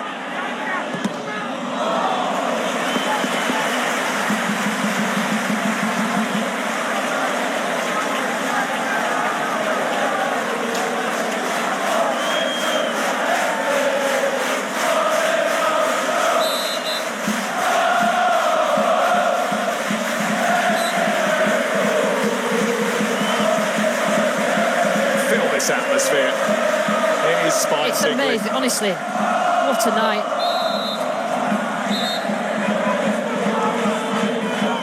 I've been waiting for Manchester United to turn up here again since 1948. Manchester United actually haven't won here since 1905. It was always a tricky trip to Cleethorpes, even when they were playing at the same level back in the early part of the last century. I don't think many thought it was going to be this tricky tonight. He just looks so disjointed. Even the changes, you know, he obviously doesn't want to change shape, but you know, they don't really need three at the back at this point. You know, it's this game that counts. The profile, like you said, Mason Mount playing left wing back, De Ligt being the player that gets a shot on goal. In the, you know, you don't want those players in those positions. But there's been so much talk about culture, quality, ownership, recruitment. Ruben Amorim has had 8 months to solve some of these issues. The goalkeeper problem is still a big one, but he is wedded to this system. Mbeumo trying to tease it into the corner, and it drags Manchester United back into the game with his first goal for the club. It's a terrific finish from Brian Mbeumo. He's off and running in Manchester United red. Will it be enough to drag them back into the match? Yeah, typically direct, and he's been like this since he's come on. Mbeumo trying to make things happen, and making sure that he runs at the defenders. Probably got a little bit of luck, got a deflection. Pim has been brilliant in goal. Just got a deflection from a Janner that just spun it past Pim. What have they got now? Well, that will certainly encourage Manchester United. And it just makes the task for Grimsby in the final 15 minutes just that little bit harder. I always talk about 2-0 being a strange scoreline. You relax. Grimsby have not relaxed at 2-0. And just try and keep that same sort of intensity. Not take too many risks at the back.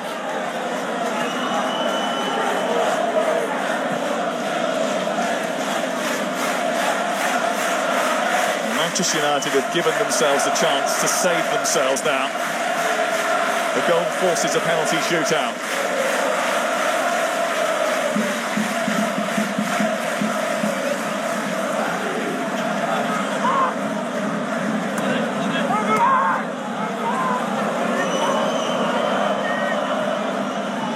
Played themselves so well in the game, Grimsby. Mentally, just takes a little bit of a readjustment. Ball in the back of Manchester United's net 4 times tonight.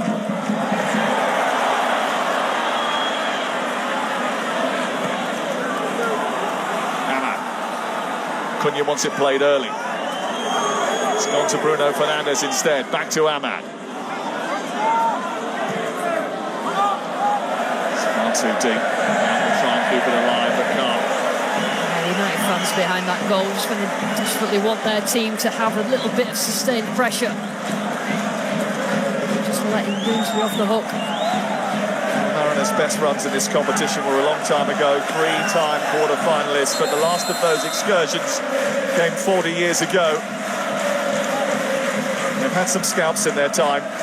They are 13 minutes away from taking Manchester United. We've got a lot more football for you coming up over the next couple of weeks and months, including tonight from midnight, highlights of the Carabao Cup second round, ITV4 and ITVX for that.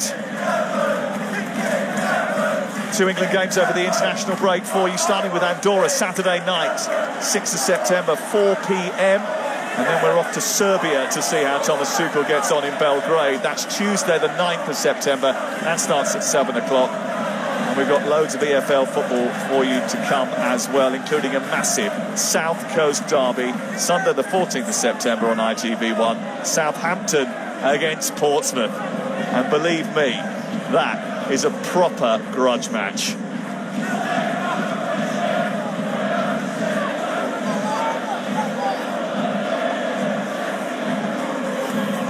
Well, Bruno Fernandes just trying to orchestrate a comeback with Kobbie Mainoo.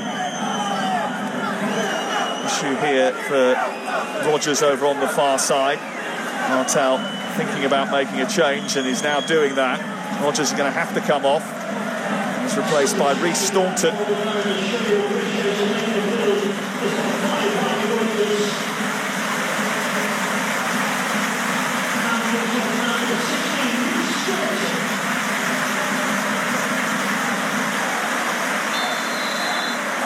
Staunton will go into the left back position. And Sweeney goes over to the other side.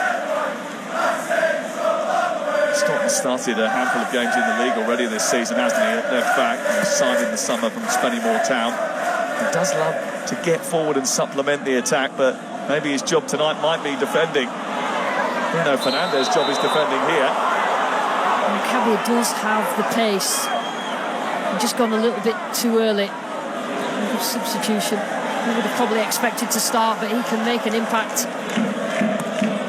He's made an impact at Grimsby, hasn't he, already? I mean, it's quite stunning, the fact that he's scored 4 already in just 6 appearances for the club. He's missed 2 penalties as well. Manchester United 68% possession. They've had 20 shots now in the game. It's been a better second half, and you couldn't really get any worse than that first half. They had a little bit more control over the game, but Grimsby still in it, even though United had that control.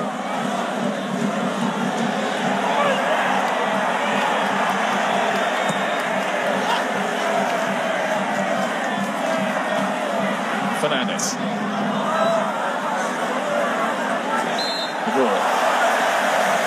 Commits the bounds. Now in the kind of territory where the Grimsby fans start looking at that big scoreboard and ticking off the minutes as they get towards the 90. It's about their team as well, managing the game. You know, any breaks, play, just try to break it up, not allow Manchester United to get any sort of rhythm going. Not try to disrupt, not try to delay. They might run the clock down between now and the 90-minute mark. Xerxes about to come on for Ahmad. As Manchester United throw the dice again. This is Mason Mount flicking it through to De Ligt. De Ligt trying to ram it through the box.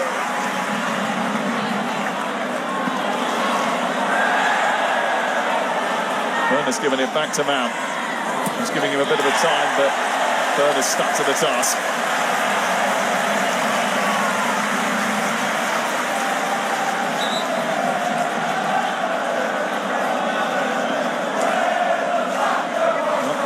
Wants to get him on. And eventually trotting off towards the far side. On comes Xerxes. His changes actually faced a bit of scrutiny at the weekend when they were in front initially against Fulham. Yeah, the subs just didn't work. Fulham's made them better. Manchester United, the subs just made them a little bit worse.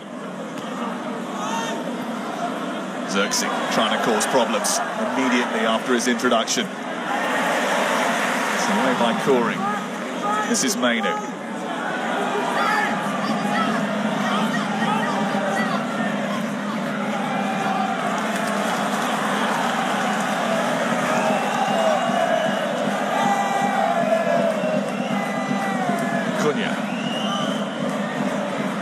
Fernandez trying to force the issue. Across comes Warren, away by Adore. Just push further back.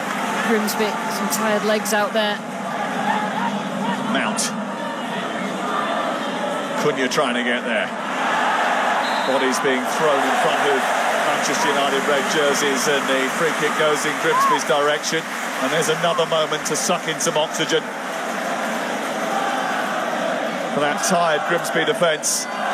Well, the question's going to be asked, isn't it? Yeah. You know, the heat's going to fall on him because he's not been in charge 5 minutes anymore.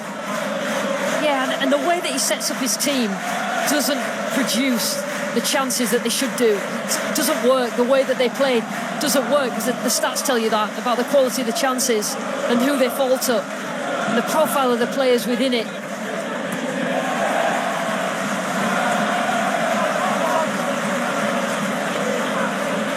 David Artell say that they've got a top-class manager now, Manchester United. They've got to give him the time, and certainly they can't keep chopping and changing, but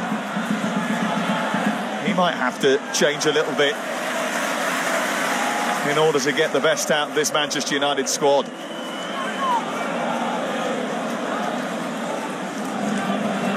Fernandez. He's headed away by Staunton.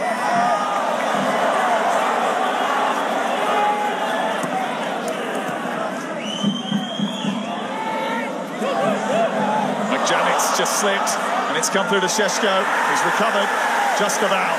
He almost got caught out by the playing surface there, McJanet. I mean, McJanet's played so well, he deserves probably a little bit of luck. Just lost the flight of the ball, stopped in the rain. No problem. Hearts in mouths, I think, behind us in this stand. And there was a little bit of nervous tension during the rounds, and there was all of a sudden a bit of hope behind that goal away to our right from the Manchester United fans who were trying to suck the ball in.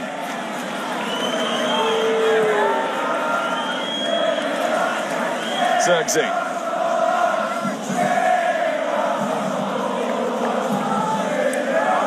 Now in Burma. Trying to take on Staunton, getting the cross in towards the far post, and De Ligt was arriving. And again, defensively, absolutely superb. Dealing with the ball into the box so well, but again, De Ligt has found himself really far forward. Wouldn't you want a striker in there? Yes, he can score goals. He's must at the moment. Burns putting his body on the line this time. Manchester United corner. Takes it. It's a deep one to that far post. Maguire is there. They're trying to force it home. There's all sorts of scrambling going on. Pim's made a brilliant save.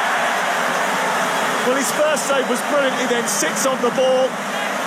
It's terrific from Christy Pim. Well, you just need a little bit of luck if you're going to get through. Right in his face, I think. You're going to get through the cup round against Manchester United. They've been brilliant, Grimsby, and they've earned that look. What a save that is from Christy Pim. He's been brilliant as well. In fact, to a man, Grimsby have been brilliant. He's had some career in the EFL. Was key in Mansfield's promotion to League One. Good campaigner, Peterborough, Stevenage, Exeter. And there's a problem here because Curry has been fouled. It's going to be a yellow card. Grimsby fans were hoping for a little bit more. The referee had given the free kick to Manchester United. I think it was just something that happened after that.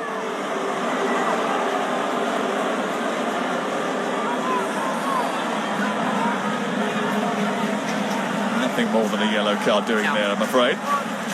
Despite the Grimsby fans bellowing for a greater punishment.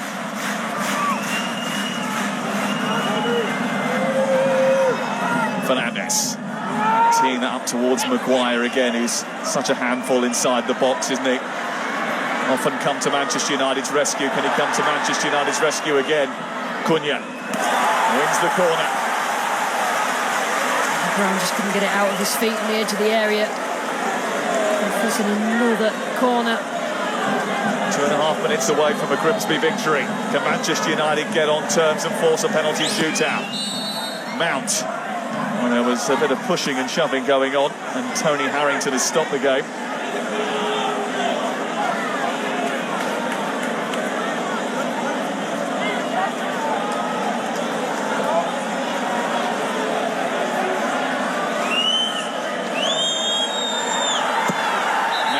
Again with the delivery. Again there's pushing and shoving inside the penalty area. Maguire being spoken to. There's going to be a yellow card here. Who's he given that? The referee. It's a Delict, I think, who was involved at the back post. Just before the corner was taken. Just need to be careful. Here's the corner from Mount. It's another deep one. And they've headed it in. It's Harry Maguire again to Manchester United's rescue.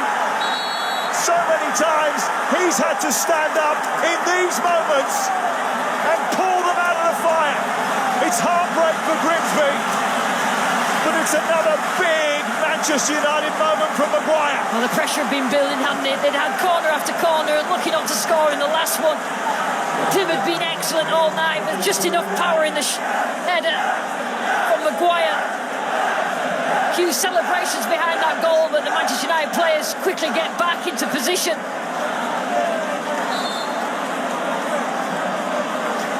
That's unfortunate for Grimsby, isn't it? But I think it's just been building up and building up.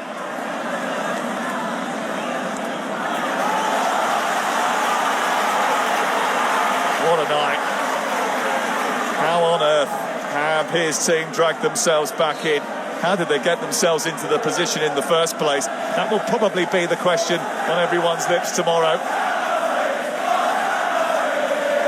Grimsby can't believe that they've seen their 2-goal lead scrubbed out. And it's not over yet. There might be as much of 5 minutes to be added on at the end of the 90 before we have a penalty shootout. That's where we're heading right now. It's been an absolutely absorbing game.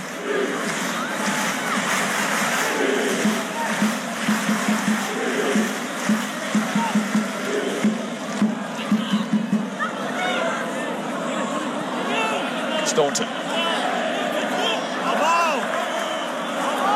And there is confirmation of that 5 minutes of added time at the end of the 90. 5 minutes for Grimsby to hang on. Maybe a chance for them to nudge back in front again.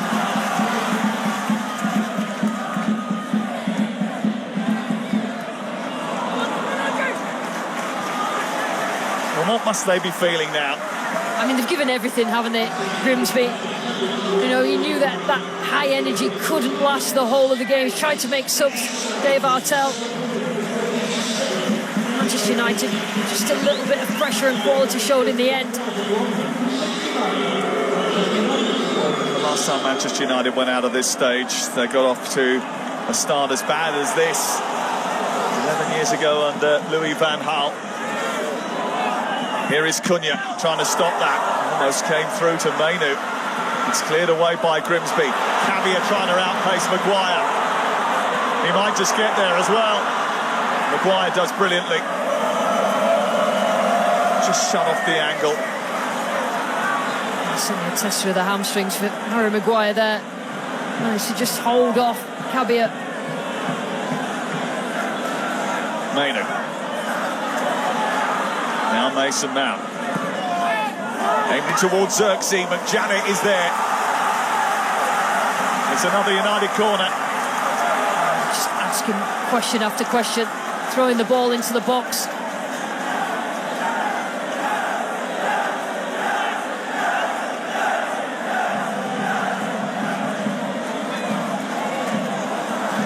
They had to make changes at half-time, Manchester United. They've had to thrust Maguire into defence and attack tonight. He got their equaliser. Can he help them steal it?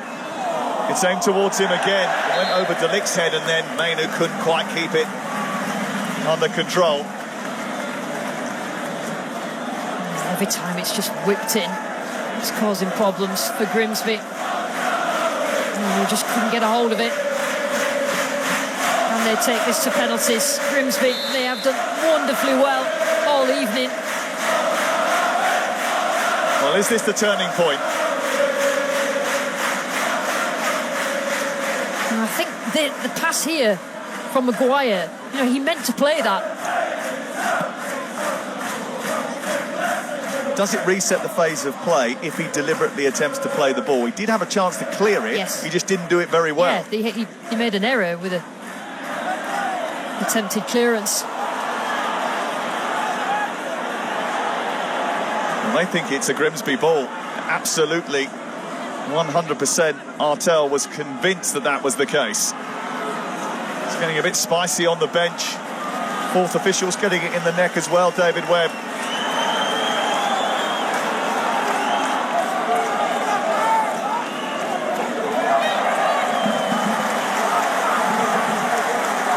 Grimsby 90 seconds away from taking Manchester United to penalties, and under normal circumstances they would feel that was a moment worth celebrating. They might feel that they've had an opportunity robbed from them. They might feel they've thrown it away. Manchester United trying to steal it at the end with Cunha. On to Mount, into the area. The deflection takes it up. Šeško was there. Headed away by Staunton. Cunha's got it back again. Manchester United pressure is almost relentless. It's away by Staunton. And Burmo picks it up. 1 minute of added time still to play. They come forward. Red wave after red wave. It's Bruno Fernandes. Deflected away by McJanet. De Ligt joining the attack as well. Maguire. Now in Burmo. Is there one last stinging in the towel for Manchester United? Mbeumo trying to turn. Šeško trying to get his shot away. It's loose inside the 6-yard box. It's over the bar. How has it not gone in? How indeed. Grimsby completely living right on the edge. Manchester United throwing everything at it. Just throwing bodies in the way, just anything to stop the ball going in the back of the net. How on earth did that not end up there?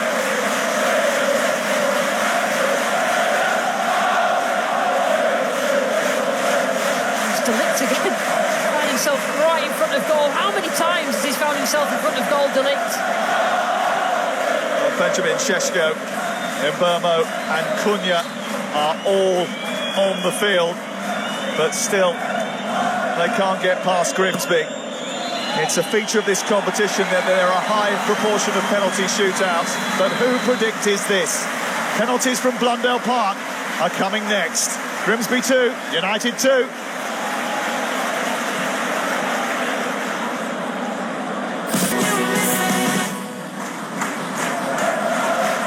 Welcome back to Blundell Park on the Cleethorpes coast, where Manchester United have dragged themselves back from 2 goals down to face a penalty shootout against League 2 Grimsby. 56 places separate them in the league, but tonight they are only going to be separated by a wafer-thin margin. Manchester United had to bring on the big characters in the second half, and they are going to need those characters to step up and get them over the line. And it's an irony, really, isn't it, that Christy Pym made some terrific saves in that 90-minute period, and Andre Onana was the villain of the first half, but he now gets the chance to be the hero. Yeah, he does. I mean, what a fantastic effort. Whatever happens now from Grimsby, I think the fine margins come down to the quality coming off both benches.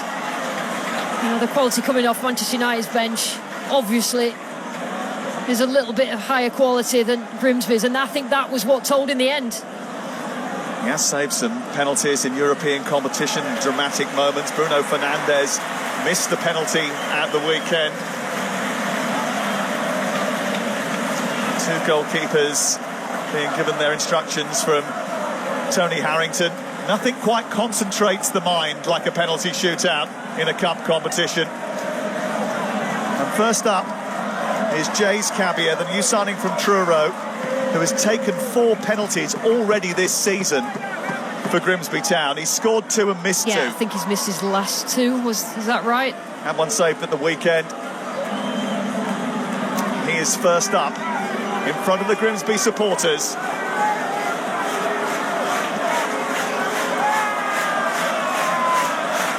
And he has to hold his nerve.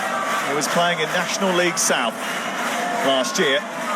Now he's facing Manchester United in a penalty shootout.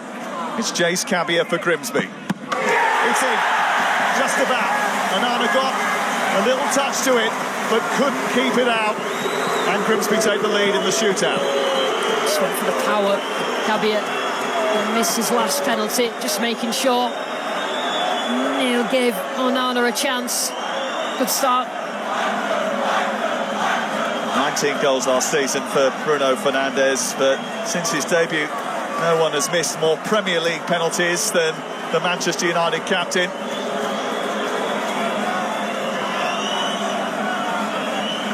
Mr. Pim has already shown he's capable of heroics, but Fernandes is a big character for the big moments. Can he level it up for Manchester United? It's Bruno Fernandes against Christy Pim. And it's 1-1.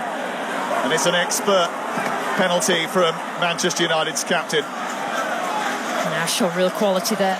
Bruno Fernandes looks absolutely disgusted in the whole situation. And to come on in the second half, worked well with Mainu. Scores his pen. Well, this fella's been brilliant all night, Dara Burns. He steps up to take the second penalty.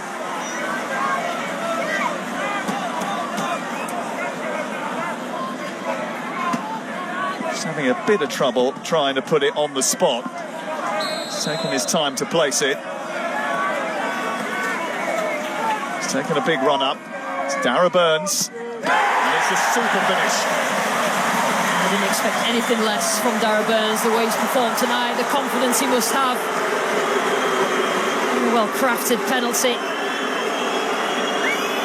The Grimsby fans doing their best to put off the Manchester United players, but Ryan Mbermo is another one with a terrific penalty record. He's next up in Manchester United red. The nerves jangling amongst the Grimsby support.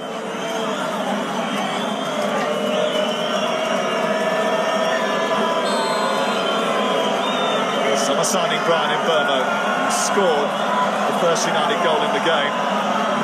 Scores from the spot. Cool as you like. Mbermo not being put off by the ferocious crowd. Knew in his mind what he was going to do.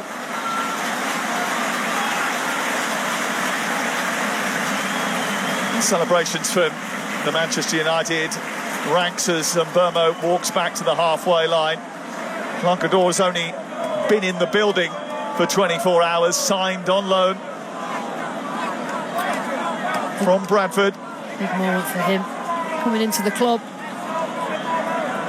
His first real act in a Grimsby jersey is to take the third penalty. What can he produce? He's missed it. A touch by Onana onto the crossbar, and disappointment for Clark Ador and David Artell. Onana went in the right direction. It was savable height for him. Disappointing for the new boy. Well, Mason Mount hasn't had a particularly good relationship with penalty shootouts. He missed one in the 2022 Cup final when he was playing with Chelsea. But he has the chance to give Manchester United the lead in the shootout. For the first time all night, they have led. And they do. Goalkeeper went the right way, but it was too firmly struck. Just enough power about it. Mason Mount, him just grimaces. Choosing the right way. Just enough on it from Mason Mount.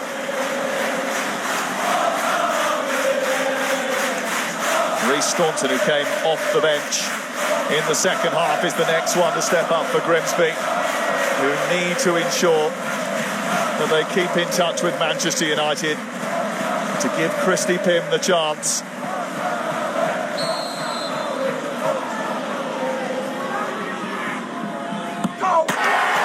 Brilliantly taken.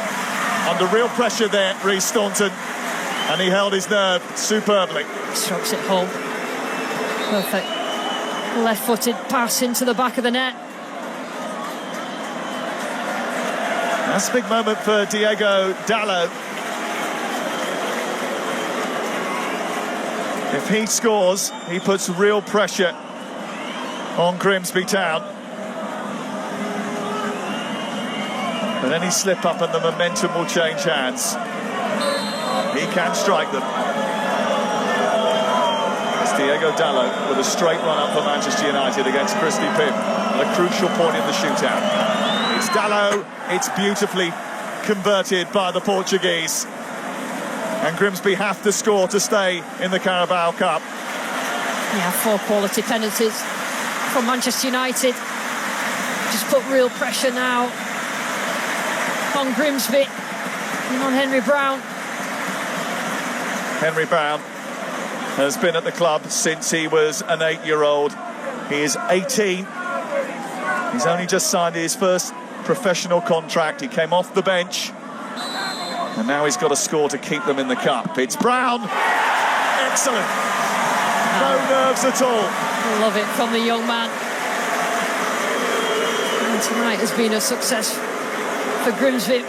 Varying levels. Academy of Products performance. But it comes down to this, and Manchester United turn to one of their big guns, one of their new summer signings, probably the one that has performed the best so far for them this season. He takes the ball off of Andre Onana, and he has the chance now to steer them into the next round of the Carabao Cup. If he scores this, Manchester United win the tie. It's Cunha. He doesn't score this. It's stopped by Christy Pym, who is a Grimsby hero all over again. Oh, you just can't get the smile off his face, Dave Artell. What was made of his run-up, Cunha, but Pym was equal to it. It was easy enough for him, close enough for him. So many twists and turns to this. Grimsby's still in it. What a thrilling game of football. A night that has kept you on the edge of your seat right from the very first whistle. McJanet, who's been terrific. Sometimes you just can't watch, can you? Don't cry, fella. Not yet. McJanet squeezes it home. And now Manchester United have to score to stay in the Carabao Cup. Great pen. Tops off a good performance from McJanet. Enough power. Low enough. Sudden death. Joshua Zirkzee steps forward. It's on his shoulders. It might be on his.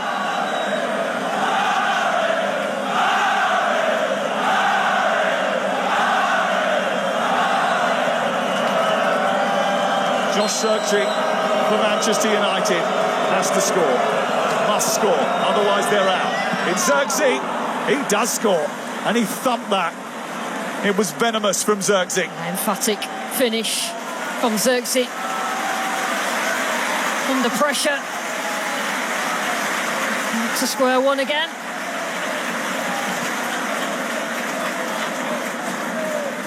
Well, we're in sudden death, so every kick is crucial.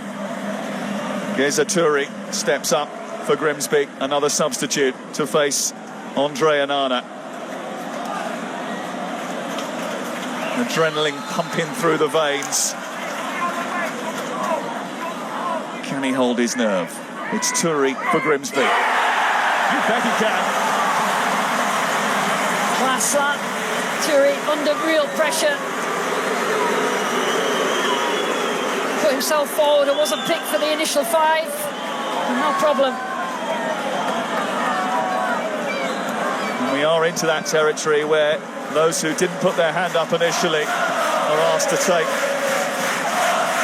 Scott Dixon, Kobbie Mainoo, who's been in the news all week, his future at Manchester United under question, has to take the 14th penalty of the night.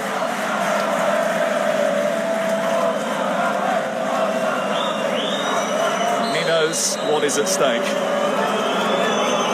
He has to score for Manchester United. It's Kobbie Mainoo.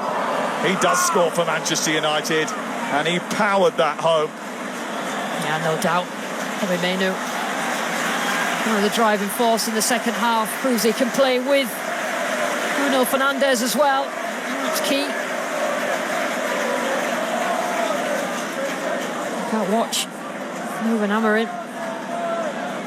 He doesn't usually watch the penalties. He's had to avoid watching quite a lot because we're going into the 8th round now.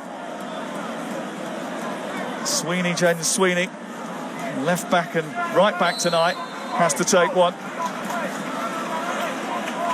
6-6 in the shootout. It's Sweeney. It's in. Sigh of relief for him. Oh, the ones after the 5 initial penalty takers have been brilliant for Grimsby.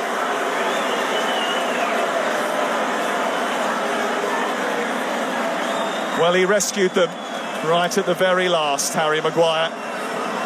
He came up with another one of his moments that dragged Manchester United to this position, into the shootout. And now he's got to save them all over again.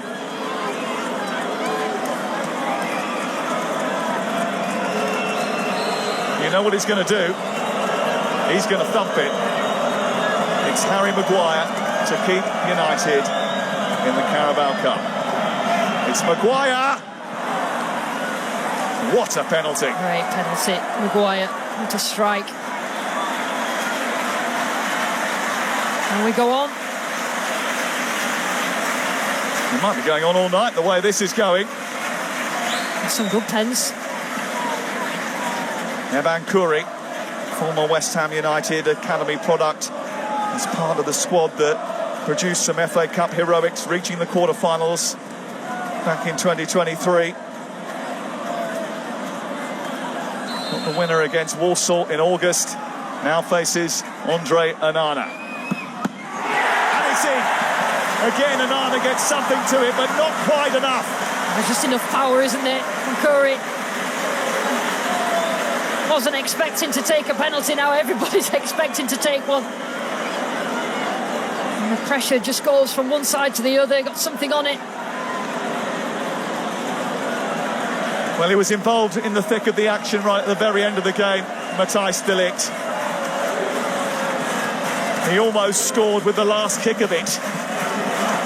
If he misses this, it will be the last kick. It's de Ligt for Manchester United. And he scores. No problems. I'm not sure whether Pim thought that it was going to go straight there. Just again had enough power to get past the goalkeeper. A bit of frustration. We're not going to go all the way down to the goalkeepers, are we? Tyrell Warren is next. The man that grew up in the Manchester United academy. He scored the second of Grimsby's first half goals and was absolutely stellar at the back for the Mariners. You definitely wouldn't want him to miss. Thank God he hasn't.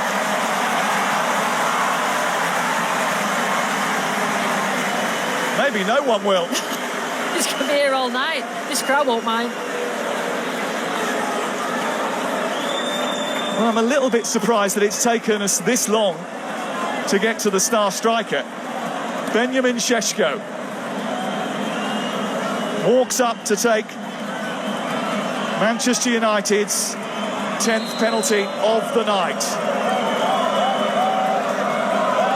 He has to score, and as often he does, he rolls it into the net. Hardly any run-up whatsoever. He passes it.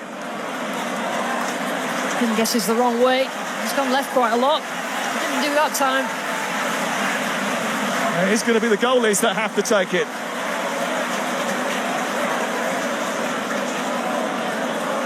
Christy Pym against Andre Onana. It's Pym. Oh, what a penalty from the goalkeeper. Like a centre forward. Well. Absolute fever pitch in here, honestly. You couldn't write this story. He was the villain in the first half. He made a couple of mistakes, and now he takes a penalty for Manchester United and scores it, slots it expertly past Christy Pym. And we start again. You never ever expect it to come round again. You score your penalty, the first penalty. Sigh of relief after missing your last. Cabia. I've run out of room on my sheet now, I was just going to say, is your sheet big enough? You know how organised you are. Cabia, who scored the first penalty of the shootout. And we mentioned his ratio isn't great. It's 50% for Grimsby so far. He steps up against Andre Onana and scores. His ratio's better now. Pressure, what pressure?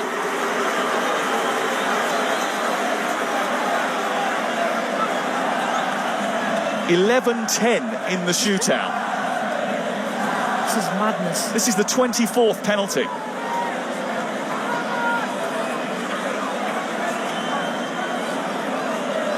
Bruno Fernandes, who scored his original penalty. I mean, Ruben Amorim probably can't believe that he's had to sit there with his head down for so long. Fernandes has got to keep his head. After missing that big penalty at the weekend, he can't afford to miss this one.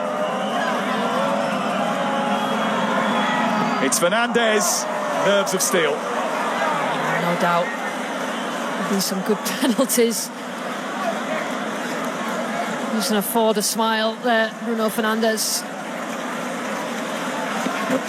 Well, last season in this competition, Fulham Preston went to 16-15. We might beat that tonight if we keep going like this.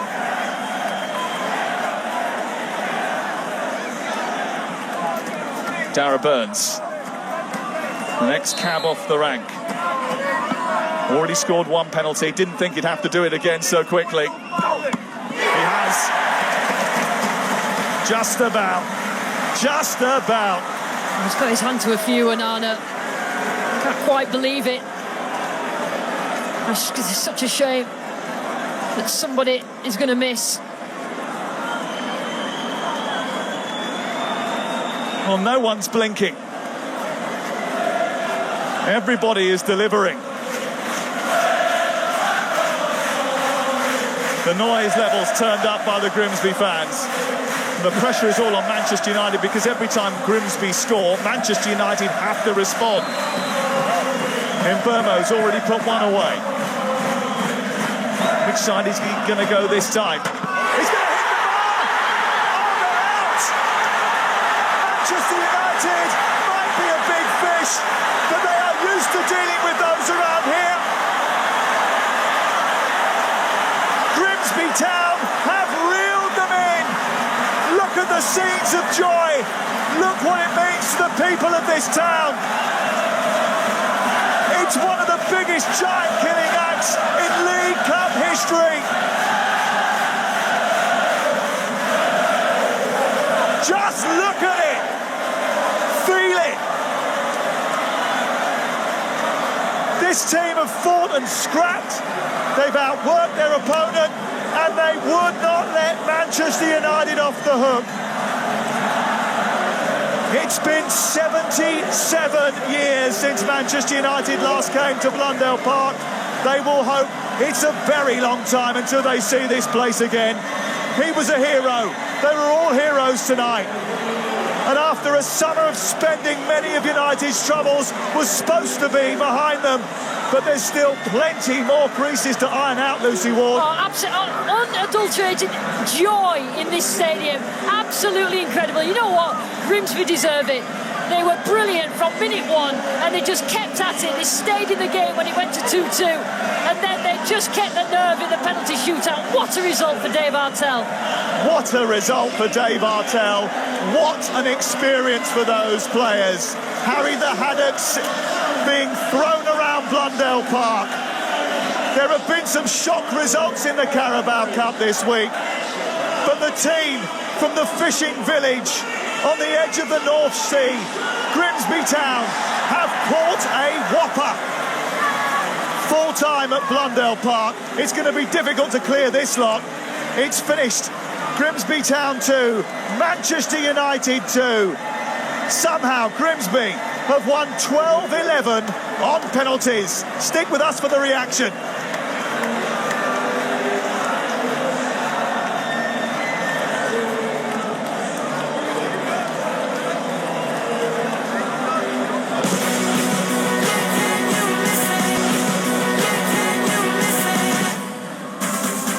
At the end of an extraordinary evening of cup football, Brian Mbuemo's miss means that Grimsby Town win 12-11 on penalties against Manchester United after it finished 2-2 after 90 minutes. United coming back from 2 down.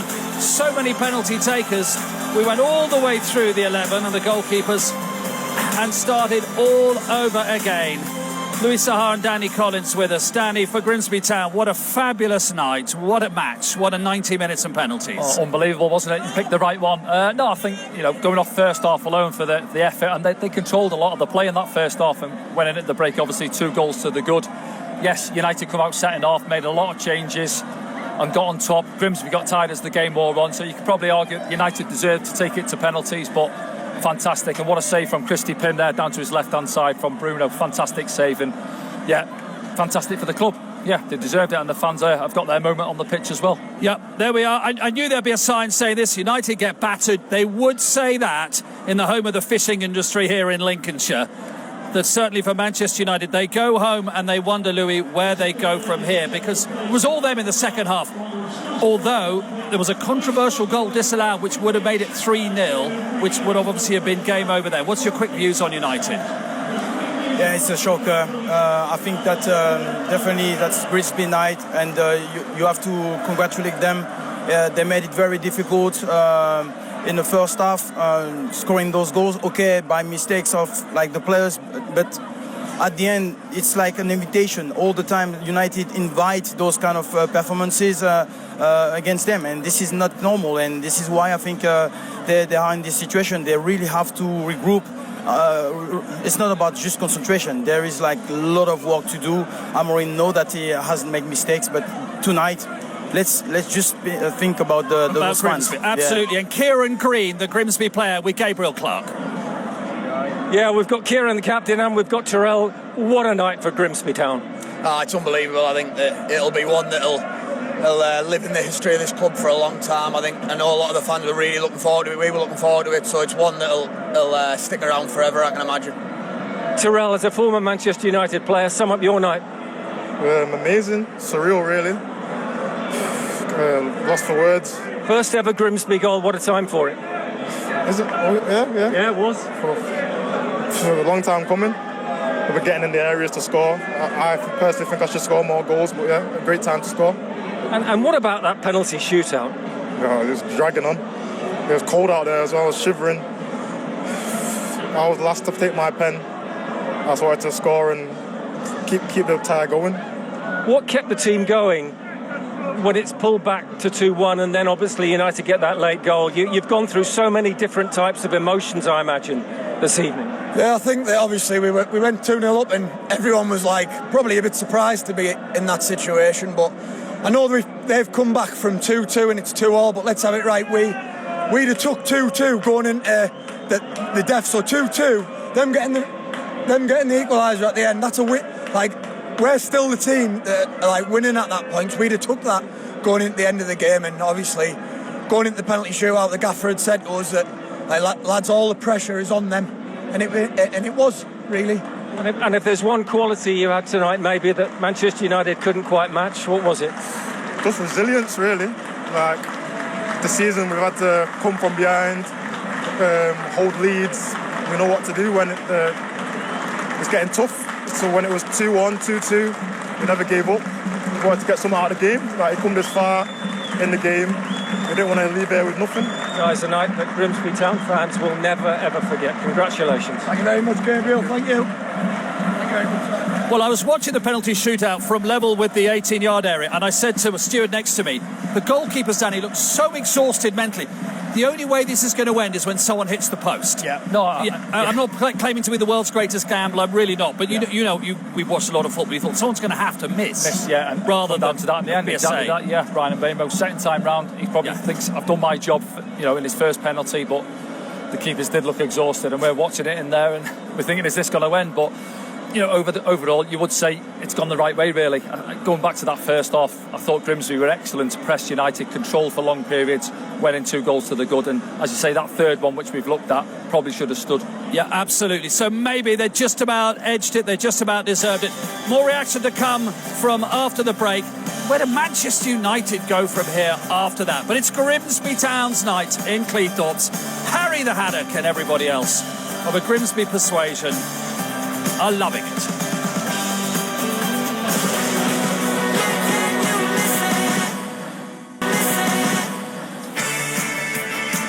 A night to remember for Grimsby Town, winning 12-11 on penalties. And those are the stats, but of course the one that really matters in the end is that Grimsby won it by 1 in the penalty shootout. Elsewhere this evening, the other scores, the draws coming up later for the third round. Everton beat Mansfield 2-0, Fulham 2, Bristol City 0, and Brighton won 6-0 away to Oxford. Grimsby winning 12-11 here on penalties. ITV 4 this evening, the highlights. What a night for Grimsby Town and their manager, David Artell. Here he is with Gabriel Clark. David, many congratulations. How do you sum up that for Grimsby Town? A long penalty shootout. I said to Sean halfway through the penalty shootout, first round last year we beat Bradford 9-8 on penalties. I said to him before the penalty shootout started, I said, look, what's a penalty shootout? It's a technical thing, it's a psychological thing. You've got brilliant techniques, we work hard every day to get better. It's a thing above the front door, it's an opportunity, another chance today to get better. And these group want to get better. The techniques are fine. They're going to feel nervous walking up, butterflies, all the rest of it. Don't worry about that. What was the one quality above all, across the whole piece, that pleased you most, that got you through? I think just this is an accumulation of 15 months, 18 months, all encompassed in one night. Look, they're an unbelievable team, Manchester United, unbelievable, and I'm sure there'll be lots of, heat and all that. They've got an unbelievable manager, and they're on the right track. You can see that. You can see it, right? But we've got an unbelievable group of players as well who want to play for this football club, want to live in the area, want to get better every day, want to be coached. That's a big thing. Well played, Grimsby Town. For Manchester United and Ruben Amorim, what happens now, Louis? A lot of United fans, especially at half-time, going, where are they going under this manager? You wouldn't anticipate that they were going to change the manager, would you, at this stage, just because they've lost tonight? I think they have some consideration. They have to have a bit of rough attitude because, yes, they ask result, they ask a better performance. This ground is also difficult to come and perform, but at the end of the day, it's what they're here for. They have to do it. They have to find solution. At the moment, it's nice to have communication and all those things, but we need to see better aggression, speed of play. All this is missing. All the courage that you expect from Manchester United and the quality that comes then with it, it's not there. So there is a pressure. It was a day where he had to perform. He didn't. As a man, as a manager, they have to regroup and find solution. Danny, we need to finish with the story, of course. I make no bones about repeating what I said at the top of the programme. The strength of the English game is the pyramid system, and tonight underlines why it's so special, why it matters so much. Look at all these people still here, and mighty Mariners out there still as well. I mean, it's fabulous to see. Yeah, fantastic night, as you say, for the football club and for the fans to come and witness it. And rightly so, people obviously knocked the cups, and certainly in the earlier rounds, but that's what it's all about. Moments of magic like we've had tonight. I say they've earned the draw in the first round against Shrewsbury, get back home here against a big team, Man United, coming into town, and they've delivered. Yep, and you would appreciate that coming to this country, playing here, Louis, what it means, how it filters down to the lower league clubs. No, that's brilliant. That's why I love this atmosphere. The family comes together, the smallest one in the family respect the older one, and this is tradition. And this is why I think the passion is really transferred on those moments. This is like quality emotion transferred to everybody, and wherever like you like the opposition, you respect, the history, and you take it. You say, we managed to add a great result with that. It will last forever, and this is what is brilliant about this football. Gents, thank you very much indeed. I think we're going to go to sleep and dream of penalties, aren't we? Thank you very much indeed. What an evening it's been here in Cleethorpes. Lots more to look forward to. A final reminder, Carabao Cup highlights, ITV4 for a full roundup this evening. Then a week on Saturday, we're with England as they resume their World Cup qualifiers against Andorra at Villa Park. That's followed a week on Tuesday with a tricky trip to Serbia for Thomas Tuchel's team. Both matches live on ITV1 and STV. And our championship action is cranking into gear with a selection of fabulous local derbies. South Coast Derby, 14th of September. Southampton entertain their old friends Portsmouth. Well, here, Grimsby Town thought they'd reeled in a big fish, then it looked like they'd lost it, but they landed Manchester United in the end. What a night for Grimsby Town. Thank you for your company. See you next time. Bye-bye for now.